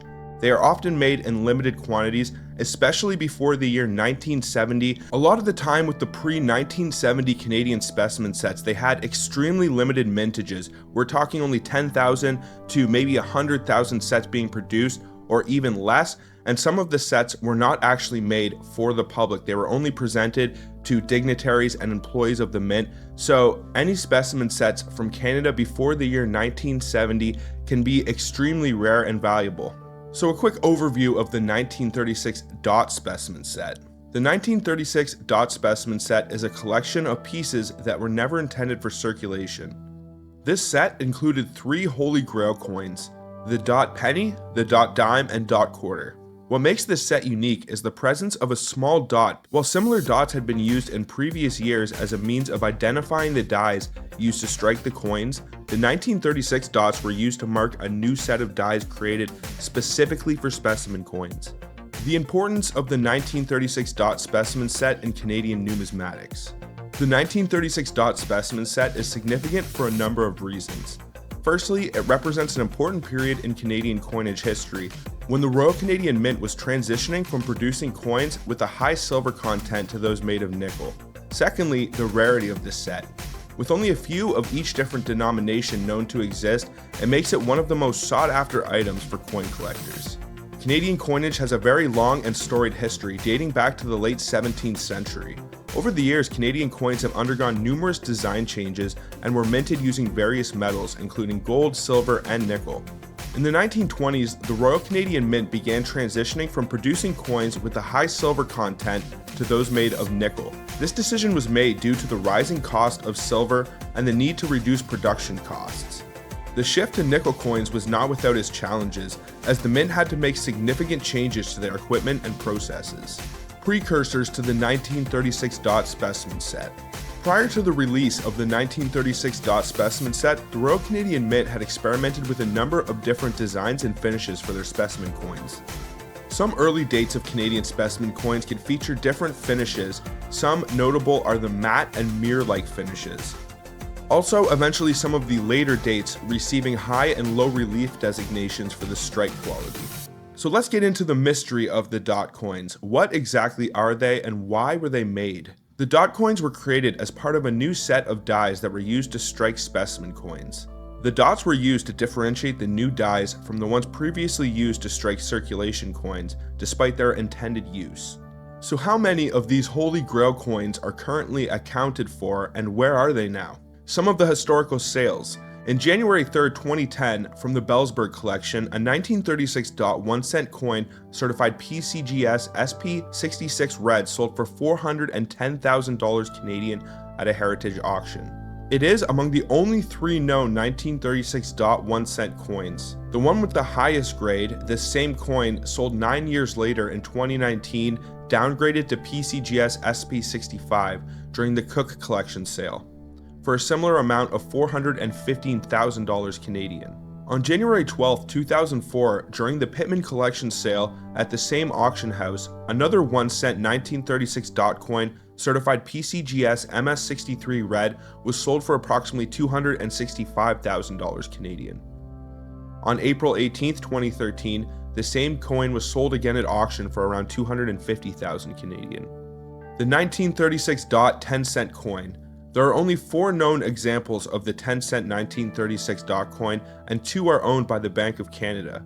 Some of the historical sales: it sold in October 1997 for $182,160 Canadian. One sold on September 14, 2006 for $130,000 Canadian for a PCGS SP63, and this is part of the Pittman and Bellsburg collection. One sold on January 3, 2010 for $196,500 Canadian, graded PCGS SP68, which is an extremely high designation, and this is Maurice Lafortune and Pittman collection. And then another one sold on August 15th, 2019 for $87,800 Canadian dollars, graded SP63, which is Pittman, Bellsburg, and Cook collection. There are only 5 specimen 25 cent 1936 dot coins known to exist, and 2 are owned by the Bank of Canada. Some of the notable historical sales for the 1936 dot 25 cent specimen coin: On January 3rd in 2010, one of these sold for $83,500 for a PCGS SP68 example. Some theories behind the reason for the dot coins. The reason for the creation of the dot coins remains a mystery. Some theories suggest that they were produced as test pieces for a new set of dies, while others speculate that they were created to commemorate the Silver Jubilee of King George V. Whatever the reason, the scarcity of the dot coins has only added to their allure. These dot coins are a unique item in Canadian numismatics. With their distinctive markings and rarity, they represent a pivotal moment in Canadian coinage history and are highly sought after by collectors around the world. Factors that contribute to the rarity and value. The rarity and value of the 1936 dot specimen set are due to a number of factors. Firstly, only 3 sets are known to exist, making them one of the rarest items in Canadian numismatics. Secondly, the set includes coins with a unique and highly sought after design. Finally, the historical significance of the coins adds to their value. So what does make these 1936 dot specimen coins so valuable? The reason the set is so valuable is because of its rarity, historical significance, and the demand from collectors and investors. With only 3 sets known to exist, each set is considered a numismatic treasure and can fetch millions of dollars at auction. Even empty storage cases for this set and other early Canadian specimen coins can sometimes be just as rare and valuable as the coins they originally came with. Generally, most modern empty Canadian specimen cases are worthless, but any before the year 1970 can hold some numismatic and collector value. The price for these empty boxes tends to be anywhere from a few hundred to several thousands of dollars for what is essentially an empty wooden box or case, so keeping your eye out for these gems may make you some good money one day, or you may be able to add a nice little piece of Canadian numismatic history to your collection. So the current market value of the 1936 dot specimen coins. Most would consider these coins to be some of the most valuable items in the Canadian numismatic world. And with only 3 sets known to exist, it's likely that the value of the set will continue to rise in the future. To find one of these sets complete could easily make you a millionaire. The complete set has a book appraisal value of $675,000, but with the right buyer, it could easily be worth far more than that. Comparison of the 1936 dot specimen set to other rare Canadian coins. When it comes to rare Canadian coins, the 1936 dot specimen set is in a league of its own. While there are other coins that are considered rare and valuable, such as the 1921 50 cent, the 1921 5 cent, none come close to the rarity of the 1936 dot specimen set. The discovery and uncovering of these coins. The 1936 dot specimen set is an intriguing collection of coins that has captivated the attention of collectors for decades. The set was discovered in the late 1950s when a handful of numismatists found an unusual variation in the 1936 Canadian coins. The full set included a penny, nickel, dime, quarter, and half dollar. Some of these denominations featured a tiny raised dot located below the date on the reverse side of the coin. The dots were a mystery and collectors were intrigued. They soon discovered that the coins were produced as a test set by the Royal Canadian Mint and were never intended for circulation. The dots were placed on coins to distinguish them from regular coins and prevent employees from stealing them. The 1936 dot specimen set has been the subject of several high-profile sales in recent years. In 2010, a collector purchased the set for a record-breaking $402,500 Canadian, making it the most expensive coin set ever sold at the time. In 2013, the set was resold for an even higher price of $550,000 Canadian, cementing its status as one of the most valuable coin sets in Canadian history. The set's impact on modern collectors and investors. The 1936 dot specimen coins have had a significant impact on modern collectors and investors. The set's rarity and unique design make it a highly valuable investment, and collectors are willing to pay top dollar for a chance to own it. The set's popularity has also inspired interest in other rare Canadian coins, and the demand for these coins continues to grow. There are other rare Canadian coins, such as the 1911 Canadian silver dollar, which is actually worth upwards of $1 million or even more, and the previously mentioned 1921 50 cent and 5 cent denomination, but they are comparable in rarity and value to the 1936 dot coins. However, the 1936 dot specimen set remains one of the most sought after Canadian numismatic treasures in the world. So my final thoughts and conclusion. The The 1936 dot specimen coins are a testament to the Royal Canadian Mint's history and innovation and excellence. The set's rarity and unique design make it a captivating piece for collectors and investors alike. Its place in Canadian numismatic history is secure, and its legacy will continue to inspire interest and excitement for years to come. Whether you're a seasoned collector or a newcomer to the world of coin collecting, the 1936 dot specimen set is a fascinating piece of valuable Canadian history. In conclusion, this set stands as a testament to the artistry, innovation, and historical significance of Canadian coinage. Its rarity and value make it a prized possession among collectors and investors alike, while its legacy in Canadian numismatic history remains unparalleled. As we continue to uncover the mysteries and stories behind this iconic set, we can only imagine what other treasures may be still awaiting to be discovered in the world of numismatics. I would really like to thank you guys for watching this video. If you enjoyed, please smash that thumbs up. Also subscribe if you are new and hit that bell notification so you can see my new videos as they are being released.